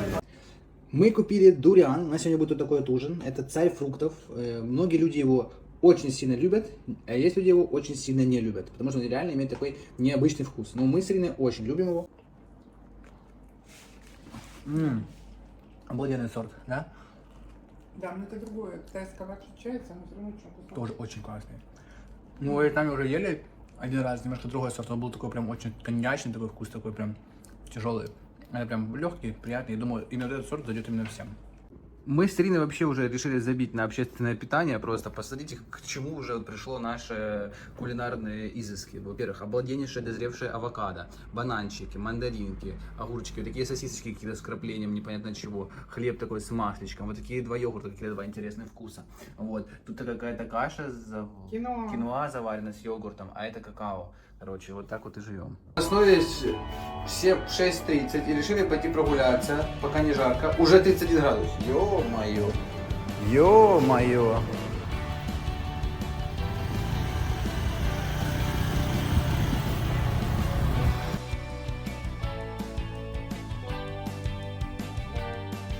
Мы приехали в храм под названием Чуо Хо Ку Темпл.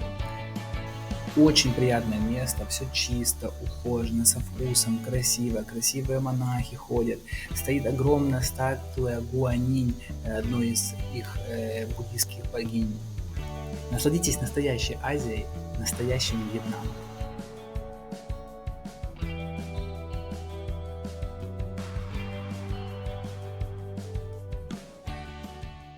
Такой небольшой храмик.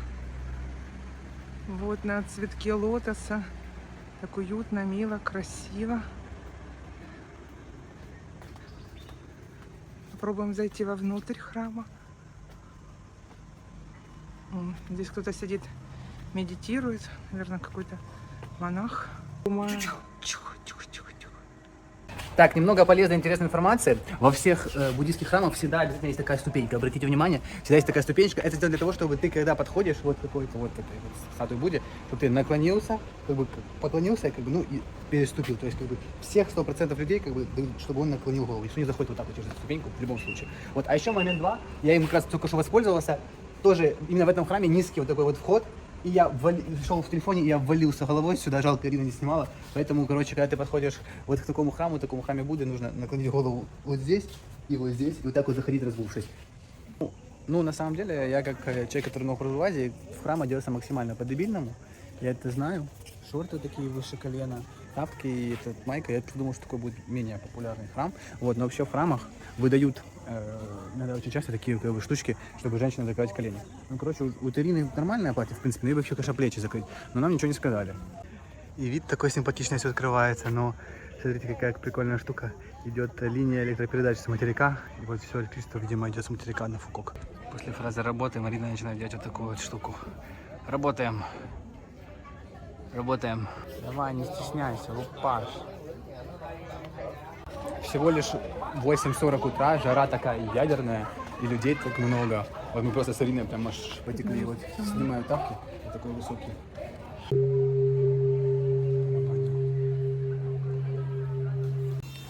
Такой вот мини-пылесос. Все было чисто красиво.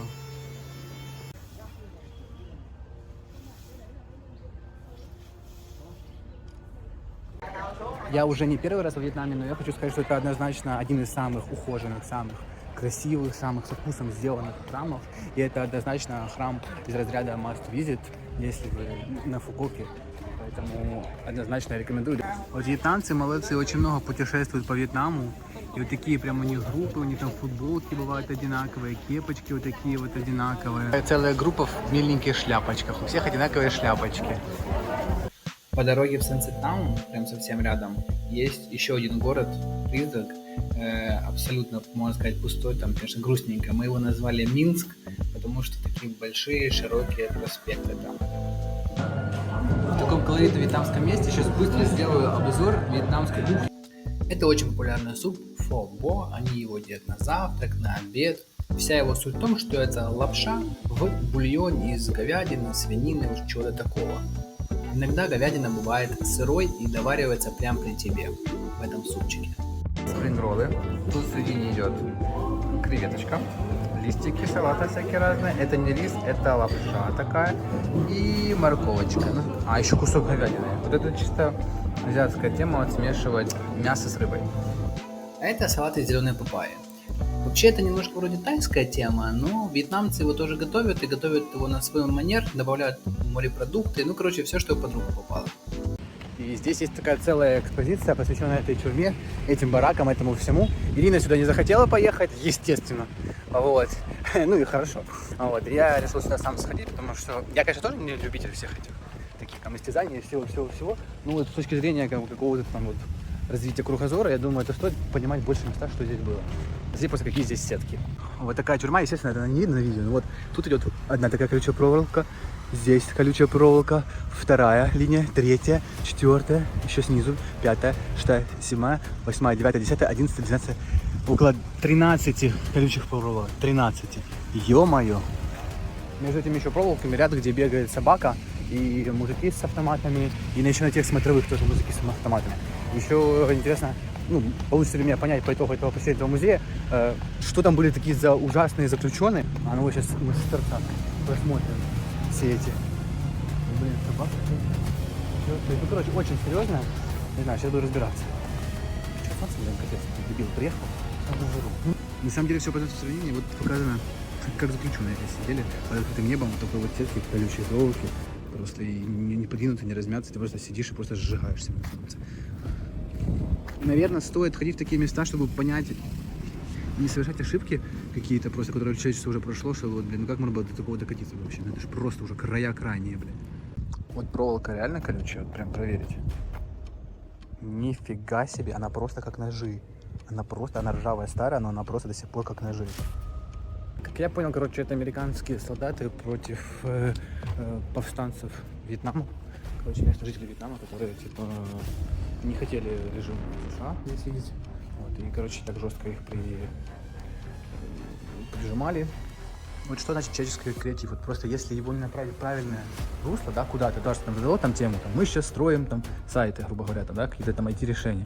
Вот, и все бросились туда. Вот просто реально посадили вот этих мужиков, зеленых, в пространство и сказали, вот, типа, что тут делаете? Ну, и они реально вот пустили просто свой креатив, вот с придумывания, вот это самое. Для них как бы картина мира полностью надломилась, вот для них это просто было люди, просто биомасса, и как бы с ним можно было делать все что угодно. Вот наливают мыльный раствор, или соленый раствор, я не помню, в рот. Здесь ослепляют лампой, прям глаза просто до полного потемнения. Здесь к ушным перепонкам электричество привязывают. Здесь тоже что-то чем-то его заливают, маслом вроде каким-то. Наверное, это самая красивая садовая культура, которую я видел. Так, куриный чиз кофе, что сюда входит? Что входит сюда в это кофе? Чиз, который, как называют, сыр. Ну, плавленый сыр, да, такой, да. И крем солоный, немножко крем солоный. И, Сливки, да, получается? Сливки, да, крем? и кофе. Кофе. И немножко вкусон. Соль? А, и лед, да? Это холодное. А я должна перемешать, да? Ой, я не хочу, я хочу попробовать вот эту вот белую штуку. Хочу вот это попробовать сначала. О, прям солененький. Угу. Прям такая штучка-то сверху интересная. Газы утром 2-3 раза. Я готовый поставить. Залпом? Именно этот кофе, да? Солоный кофе, да. И давай меня еще.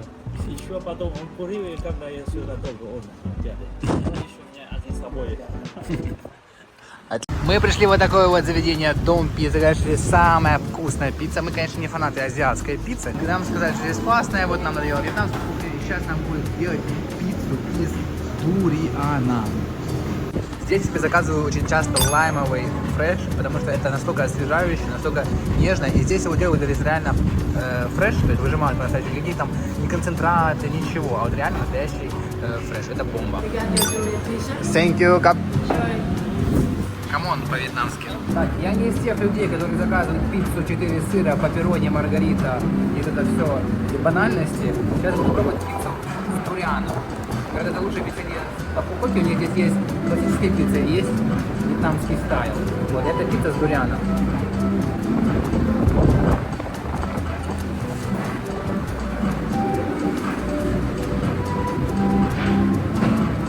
Она сырная базовая. И плюс дает еще дурианчик. Что могу сказать? Поразвлекаться, да? Так, если ты любишь развлекаться. Так, в принципе, просто окей, просто окей. Просто пицца с дурианом. Просто пицца с дурианом. Ну, тонкие нотки лука, вот эти, которые в дуриане. Потому что дуриановой пиццы сюда нет смысла ехать, я думал, но за какой-то классической. Так, обновленный отзыв. Нам прям нравится. Как стоит, реально, первый раз ты пробуешь эту штуку, а потом ты как раз пробуешь, и нам прям нравится. Мы такие с удовольствием.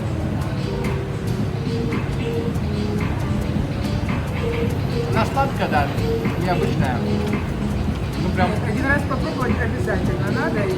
А там рядом есть такое место, где очень красивый водопад и приятное место для прогулок.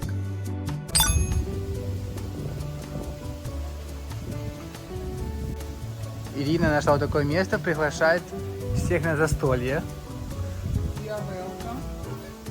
Мне целый литр пива. У меня целый литр пива на одну. Ирина сейчас в таком живописном месте будет проводить такое вот фукокское крафтовое пиво разливное. У нас нету стаканчика для Ирины, поэтому мы интеллигентно налили в бутылочку поменьше. Enjoy. Сняли этикетку, очень сервис высокий. Знаешь, что это такое? Где? Это вот это, что это? А это колебасовое дерево. Ты же не знала? В Sunset Town вот такие вот дома есть тоже прикольные, высокие, с них очень красивый вид. Но хочу сказать интересное, вот при домах, вообще при храмах, вот стоят вот такие вот чаши. Кто догадается, для чего они нужны? Это когда китайский Новый год, и вообще в принципе какие-то такие там праздники, это такая чаша, сюда кладут разные из бумаги штуки, типа там фейковые деньги, какие-то там компьютеры фейковые, ну все, что можно придумать, что они хотят своим духом, своим прошлым поколениям отправить к хорошей жизни, вот они здесь сжигают и как бы отправляют. Также еще здесь они сжигают петарды, чтобы мусор от них не разлетался, который смерть. Тоже в таких чашах они их сжигают и таким образом отпугивают злых духов. Вот такие красивые чаши. С чего они сделаны? Ну, керамика, бетон какой-то, да? Ну да, такая вот. Вот такая вот. Короче, тут есть такой магазин, типа супермаркет вьетнамских сувениров. Он больше, чем обычный супермаркет. Я вам сейчас просто показываю, что здесь есть. Это просто такие вещи, которые ты, блин, просто в бреду не придумаешь. Вот такой вот сувенир можно привезти. Скорпион такой в банке. Вот такие вот настоечки есть с этими скорпионами. Но самое интересное, это гадюка, мини-гадюка, ну или как это, кобра, да? Запах тут стоит, конечно, можно чокнуться. Еще у меня есть свой личный охранник, она ходит, меня охраняет. И еще из интересного, ну, морские звезды всякие разные, да, то есть самому нельзя собирать, купить какую можно, вот, и вывезти из страны. Это ласточкины гнезда, гнезда ласточек, короче, даже ласточка нарисована. Цена 7,5 миллионов, это примерно, ну, короче, более 10 тысяч бат, 10 тысяч гривен, короче, до хрена. Это очень до хрена. Вот это самое, вот за такую маленькую баночку. Гнезда ласточки, вот они вот такие еще красивые есть. Вот красные какие-то такие. Это типа считается очень полезно, очень круто. Не спрашивайте, что это у меня такое, у меня нет на это ответа. Вот этот отдел, мне кажется, для вас понравится, до пива называется. Вот, просто такие всякие сушки, креветки, миллиард тысяч размеров, видов. Короче, всякие разные кальмары. Цены, конечно, сумасшедшие. Это, блин, все дохренище стоит. Но это туристический магазин такой. Вот. Это компотский перец. Зеленый компотский перец. Обычно черный перец, потом становится черным. Вот. Крабы такие сушеные. Ну и такие всякие чудеса кулинарии. Сейчас еще показываю. Вот такие всякие странные. Необычные. Вот что это такое за рыба? Кто хочет такую рыбу? Вот такая какая-то рыба. Тут есть пляж с такими знаменитыми этими фигурами фукокскими. Там слоны Сальвадора Дали, всякая такая приблуды. Вход стоит 100 тысяч. Но если сказать, что ты идешь в ресторан, как я придумал, поэтому можно зайти бесплатно. Так что говорите, что вы в ресторан Solar Pizza или ресторан Palo Santo. Примерно 1,2 миллиона человек вот туда вот сейчас съезжается, да, одновременно. Автобусами людей подвозят. Видимо, всем очень нравятся ржавые металлоконструкции. Но если вы что в жизни своей видели и вы более изощренный турист, то я думаю, вам там будет скучно. Так, я вам сейчас сэкономлю 100 тысяч на человека донгов. Смотрите, вот стоит тут такая женщина, вот такие медузы, вот это все как бы... Давайте я вам придумаю, куда лучше эти 100 тысяч потратить, хорошо?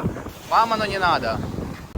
Тем более я всегда считаю, что лучше деньги проесть в каком-то кабаке, в ресторане. Короче, вот такая вот милая пицца. Они как-то узнали, что я не люблю краешки, и они почему-то их пообрезали. Первый раз вижу, краешки пообрезали. Вот, ну так интересно она выглядит, конечно, не прям так супер интересно, но как-то интересно. Короче, мы с Ириной придумали гадание на трубочке. Вот такой, задаешь ей вопрос, она отвечает. Кто какашка? Она еще думает, трубочка. О, показала. Да. А потом мы поехали домой сквозь всю эту красоту в Sunset Town. Так, я пришел смотреть фейерверк с новой локации, а очень сильный дождь начался. И 20 минут до шоу еще интересно, то ли дождь пройдет, То ли фейерверк отменят, то ли будет фейерверк, ждем. Но дождь прошел, и фейерверк был, как всегда, на все бабки. Даже дождь их не смутил, все равно хотят. Что-то лежу такое, говорю, какой-то странный звук. Ну-ка, расшторю окна. А тут просто коллапс. Ё-моё. Доброе утро, у меня день рождения, на улице, как всегда, 30 мая. Непредсказуемые погодные условия, потому что тут на мой держи всегда ты планируешь что-то, и всегда такой дождь пугающий. Непонятно, будет, не будет, но сейчас он есть. Вот такие вот нарядные праздничные family луки в таком ананасовом. Выдвигаемся на самую длинную в мире канатную дорогу. Вот вход в эту канатную дорогу. Выезжает она из Колизея. 7900 метров. Сейчас она будет в 9 часов запускаться. До открытия дороги 20 минут. Во Вьетнаме любят вот такие вот массажные кресла в зонах ожидания. Они прям реально крутые. Решили на 10 минут взять, чтобы скоротать время. За 10 тысяч ты получаешь 6 минут отборнейшего массажа. Самое главное снять с руки часы, потому что оно вдавливает с такой силой разные предметы, браслеты в руку, что просто можно травмироваться. Без шуток.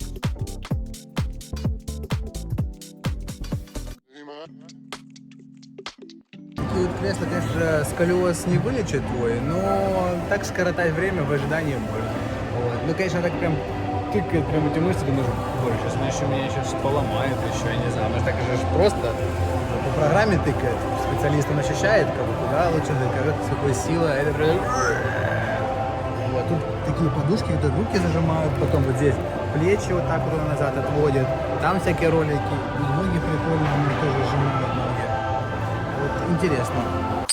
Все онлайн-билеты я покупаю в приложении Клук, там самые лучшие цены, и я вам оставлю ссылку, по которой у вас уже будет 100 бат на счету. В Азии приложение работает без отказа. По итогу вот нас вот столько получилось. Человек 10, 17, 15. Ну, 40 максимум. Ого, прямо так дергает прям. Это самая длинная канатная дорога в мире. 7899 метров. Мировой рекорд Гиннесса. В стоимость этого билета входит посещение парка развлечений, аквапарка и еще парочки мест, про которые расскажу позже. На самом деле просто очень красиво, и даже покататься на канатной дороге просто этого стоит. Пейзажи просто захватывающие. С высоты 150 метров, конечно, это выглядит очень красиво все. И сама по себе такая природа красивая. Смотрите, какой перепад высот. Вот мы сейчас вот сюда будем подниматься, и как внизу далеко едет та кабинка, она реально настолько проваливается. Представляешь, какой вес огромный она должна все выдерживать. То как сколько этот шнур провода железный весит, на котором эта кабинка идет. Ну, короче, я думаю, это очень тяжелое инженерное такое. Вот в самой низкой точке примерно 58 метров. Сейчас посмотрим, какая будет высота там. И на самой высокой точке 185 метров. Вроде высоко, но такого прям ощущения прям страшно нет. Вот реально, теперь как бы такого нет, то прям ощущение, что капец. Идет такой вот приятненький дождик, моросит, зато не жарко будет. Погодка шепчет просто.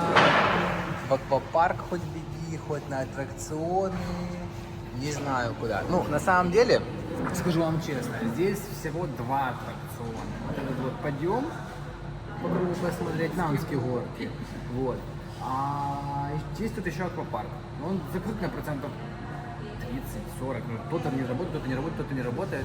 Вот. Ну, проверим, вот, походится, проверим. Я, конечно, не фанат аквапарков, но окей. Мне вообще лень мочиться всегда. Такой вот аквапарк, но сегодня можно намокнуть еще на подходе к парку.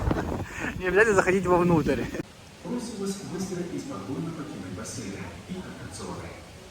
Мы приносим извинения за доставленные неудобства. Благодарим вас за содействие. А рефанд вы не приносите? Короче, сказали, что все закрыты, аттракционы все, потому что плохая погода и дождь. Это называется плохая погода? Это называется плохая погода? Даже снега нет. Уважаемые посетители, в связи с наступлением грозы, все бассейны и аттракционы временно закрыты для обеспечения вашей безопасности. Так за что? И спокойно покинуть бассейны и аттракционы. Мы приносим извинения за доставленные неудобства. Спасибо. Благодарим вас за содействие. Так, я пошел купаться. Окей. Ну, а так, если просто не смотреть на погоду, вот реально подумать, очень уютный, приятный аквапарк, вот, с ребенком ворваться, вообще просто бомба. Вот реально, все работает, все красиво, не облезло. Типа реально приятный аквапарк, все классно. Видно, что он не вчера построен, но реально все в очень хорошем состоянии. Бассейн чистая, вода питьевая. Чи? Yeah, tea and the vegetable. Вот это чи. Like cabbage. Cabbage. Обезьяна чи-чи-чи. Where are you from? Ukraine. Ukraine. Ukraine. No, Ukraine? You can speak English. Great Britain. United States. Короче, чи это чиз. Так что, Ира, вот такой вот фукокский бургер. Я не знаю, чем отличается от обычного. Но это какая-то немножечко говяжка такая еще сверху присыпана. Вот у Ирины такой салатик такой. Так, резюмирую. В принципе, в дождь тусоваться в парке, ну, имеет место быть. Если дождь не сильно ледяной, как бы, в принципе, абсолютно нормально, когда ты в воде. Так что класс, даже не сгораешь. Фишка вьетнамских денег, что они пластиковые и не размокают абсолютно вообще. Вот человек никогда не будет счастливым, если сам этого не захочет. Вот когда тут толпа людей, ты скажешь, ой, блин, толпа людей. А когда людей не скажешь, ой, блин, такие лабиринты, надо ходить, их обходить. Такие лабиринты. День рождения нельзя никаких опасных аттракционов, потому что твоя аура очень уязвима в этот день, потому что ты открыт вообще просто всему, нельзя ничем рисковать. А в другие дни можно? Никакие дни нельзя, но в день рождения особенно. Короче, я понял, это примерно как со сплошной. Ее нельзя пересекать, а двойную сплошную, наверное, вообще нельзя пересекать. Так, ну есть подозрение, что это не дроп. Тут не закрепляют никак, это просто такой осмотр. Ира, ты рада? О, супер, это то, чего я хотела. Очень приятный пляж, приятный такой песок, но почему-то он не работает. Там строится такой в итальянском стиле еще один городок. Это такая вот абсолютно безопасная деревянная горка, сделанная из старых деревянных палетов. Ира. Там сейчас придумал, да? Нет. Про А по ней не безопасность. видно.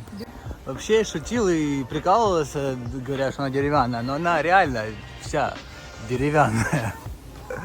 Она прям на гвоздях. Едем, нет? Что мы думаем? Мне кажется, в принципе, если попросить моего дедушку и дать ему задачу, он бы мог такую деревянную вообще сколотить вообще это за неделю горку мне. Это было очень жестко. И еще из прикольного, то, что он тебя поднимает на самый верх, и на самом верху не супер быстро роняет. Его они не спросили, сколько мне лет. Они сдурели. Я аж голос сорвал. Я такой, «А-а-а!» Просто прям такие перегрузки. Она еще деревянная, она реально кажется, блин, ой-ой-ой. Не, там железные есть всякие, но оно прям такое. Вот такие вот поворотики. Пролетаешь, их абсолютно не замечаешь. Ирина просто в шоке находится. Не, ну она у меня молодежь. Не, но она попала в молодежную компанию, она сама виновата. С молодежью это, ты думала, это что, водку пить? Сейчас молодежь вот такая вот, отрывная. Рыбы молодежничают, там танцы какие-то. Я опоздал реально на одну вонючую минуту. Просто. Придется на последнем нам ехать. Блин, я в шоке. Этот, блин, я не знаю, как сказать. Скажу по как есть. Дебильный кейбл-кар. Просто он ходит по какому-то расписанию. И я не успел на 1 минуту. И получается, что нужно ждать 1,5 часа, пока будет следующий запуск его. Он не нон-стопом движется, он движется там, какими-то 4 цикла у него в течение дня. Блин, просто бред. Набор высоты.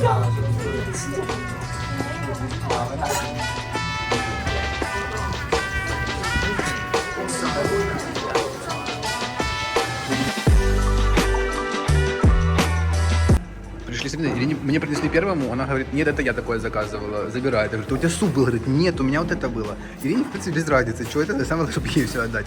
Короче, у меня здесь получается креветки, лапша мивина роллторн, тут вообще норма, это считается так ее заваривать, во всякие блюда ее оформлять. И как это называется, быстро скажи, гребешки? Скалоп, гребешки, кусочки гребешков. Мне в прошлом кафе очень сильно понравились гребешки, поэтому я решил тут попробовать. Вот, а у Ирины суп с морепродуктами тоже крутой. Смотри, кальмарчики. Кальмар. Настоящий. По билетам Sunworld идет бесплатный вход на этот мост поцелуев, а так в обычный день он стоит 100 тысяч. и бесплатный вход в театр кукол на воде, традиционный вьетнамский. Поэтому стоит тоже посетить.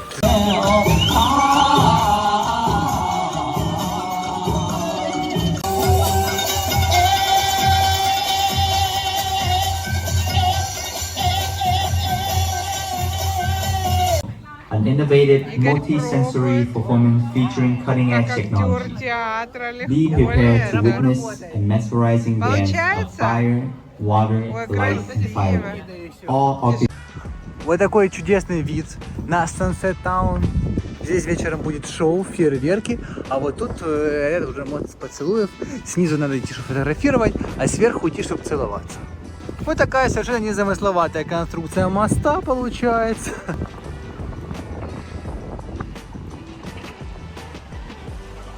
По древней легенде, которую придумал я сам, вот там вот жила семья Монтекки, а вот там вот жила семья Капулетти. И там они были, у них дети, и они любили друг друга. Но эти две семьи, вот там вот где Красная башня, они враждовали. Вот, и, короче, они нашли, дети их такой вот, парень с девушкой, такой мост, где они могли так вот встречаться, и вот так вот тут вот общаться, целоваться, но нельзя было им взаимодействовать. Вот, потому что был обрыв высокий, очень страшный.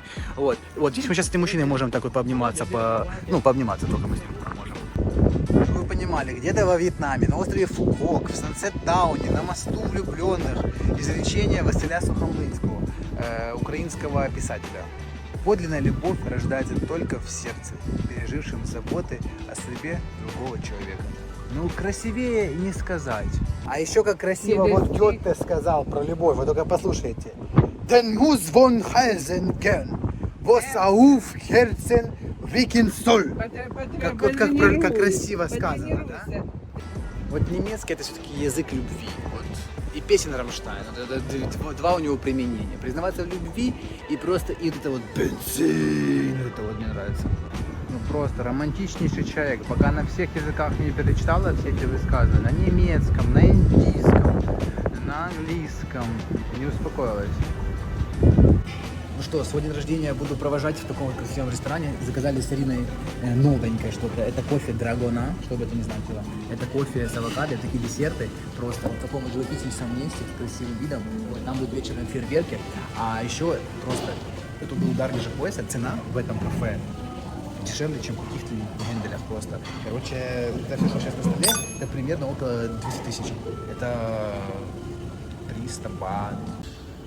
Еще, кстати, из фишек Вьетнама, или не знаю, или Фукока, трубочки здесь бумажные, не пластиковые.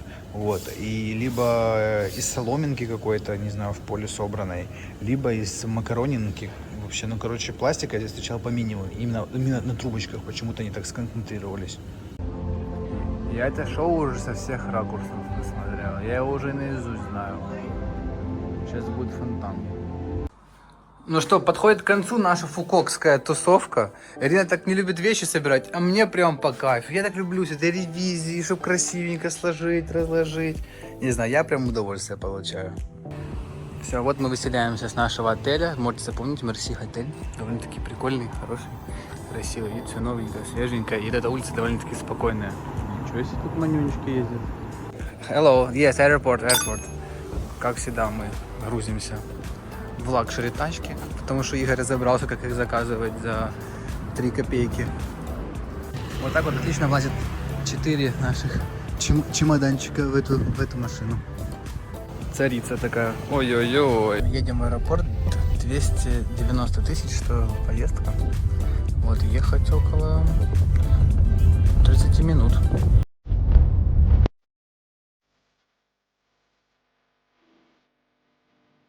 Дорога в аэропорт выглядит вот таким вот образом. Такие красивые поля.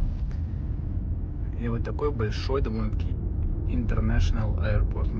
Когда, если по дороге в аэропорт, можно рассказывать свое мнение и резюме о Фукоке. Самое главное, что хочу сказать. Фукок — это новое направление в мировом туризме, и даже, в принципе, на билбордах они так и себя и позиционируют. New Destination. То есть это тот курорт, который появился, чтобы не соврать, там 5, 10, 20 лет назад максимум, да, и сейчас ему только вот предстоит, что принимать вот эти вот толпы туристов с других курортов. В принципе, все для того, чтобы стать там курортом мирового класса, здесь есть. Здесь обалденный аэропорт, который можно прилететь, в принципе, как бы со многих точек Земли. Здесь обалденное, реально классное море и классные пляжи. Это уже просто, можно сказать, 90% успеха для большинства туристов. Здесь они вкладывают огромные сумасшедшие деньги вот, в развлекательную инфраструктуру. Просто на самом острове здесь есть 3 парка развлечений. Разные такие в итальянском стиле зоны, ну вы видели, да, то есть очень много таких туристических локаций, которые местным вообще не нужны, а для туристов там приехать там на 2, 3, там 5 дней, там потусоваться, поразвлекаться самое то. Здесь проводятся сумасшедшие шоу мирового уровня, там с фейерверками, с водой, с этим всем, то есть, и они проходят каждый вечер без остановки. Вот, я просто такого не ожидал, что можно лупашить такого уровня фейерверки у нас на день города каждый день. Здесь обалденная инфраструктура, здесь есть все дороги, они хорошего качества, то есть здесь сама по себе классная природа, здесь приятный чистый воздух, здесь люди, которые готовы помочь, которые стараются, как бы, вьетнамцы стараются делать хороший сервис, вот там даже, допустим, водитель в такси, он в рубашке, и в принципе таксишкины, машины здесь все новые, чистые, все красиво, то есть делается все по уму. Единственное, что это немножечко есть еще процесс стройки, то есть тут не все как бы миллиметр в миллиметр вылезано, но нам стоит взять поправку, что это Азия, да, то есть там на том же там Пхукете или там и других таких курортах в Азии там творится просто вообще уже это такое как бы азиатское безумие, поэтому как бы это можно сказать как бы есть фирменный колорит, хотя здесь есть такие районы, где прям настолько все чисто, аккуратно и красиво, что даже ты не поймешь, что это где-то в Азии. Также здесь есть локальный колорит вьетнамский, который, там, если кто-то хочет ухапануть, можно пойти и реально посмотреть, как живут вьетнамцы, с ними взаимодействовать, поесть их еду. То есть все здесь полностью есть. Вот сейчас это место просто, я думаю, будет только раскручиваться. И классно, что я попал сюда именно в тот момент, когда здесь нет этого вот безумия из туристов, и вот есть своя такая вот спокойная атмосфера. И еще интересно, здесь сумасшедшее количество настроили недвижимости, они, которые, я не знаю, можно ли иностранцам покупать, но в принципе, я думаю, это очень интересное направление для инвестирования, потому что реально там, когда вот люди уже прут, да, вот как часто на Пхукете, то есть там уже цены они себе не могут сложить, как бы. А вот здесь ты просто покупаешь, мне кажется, по низу рынка биткоин в 2000, пусть будет, там, не знаю, 2012 году. Одним словом, Фукок однозначно мы рекомендуем. Фукок, думаю, стоит сюда пролетать на неделю, дефис 2 недели, то есть не больше. Жить долгосрочно здесь будет сложно, а вот так как направление для отпуска приехать и не потратить здесь все деньги мира, я думаю, это отличный вариант. Спасибо за просмотр, я надеюсь, вам Фукок понравился так же, как и нам. Ставьте лайк, если видео классное получилось. А мы уже едем в новый город, Дананг, поэтому ждите новый выпуск и подписывайтесь на канал, чтобы не прощелкать его, понимаете, сейчас столько информации идет. В общем, до встречи, пока!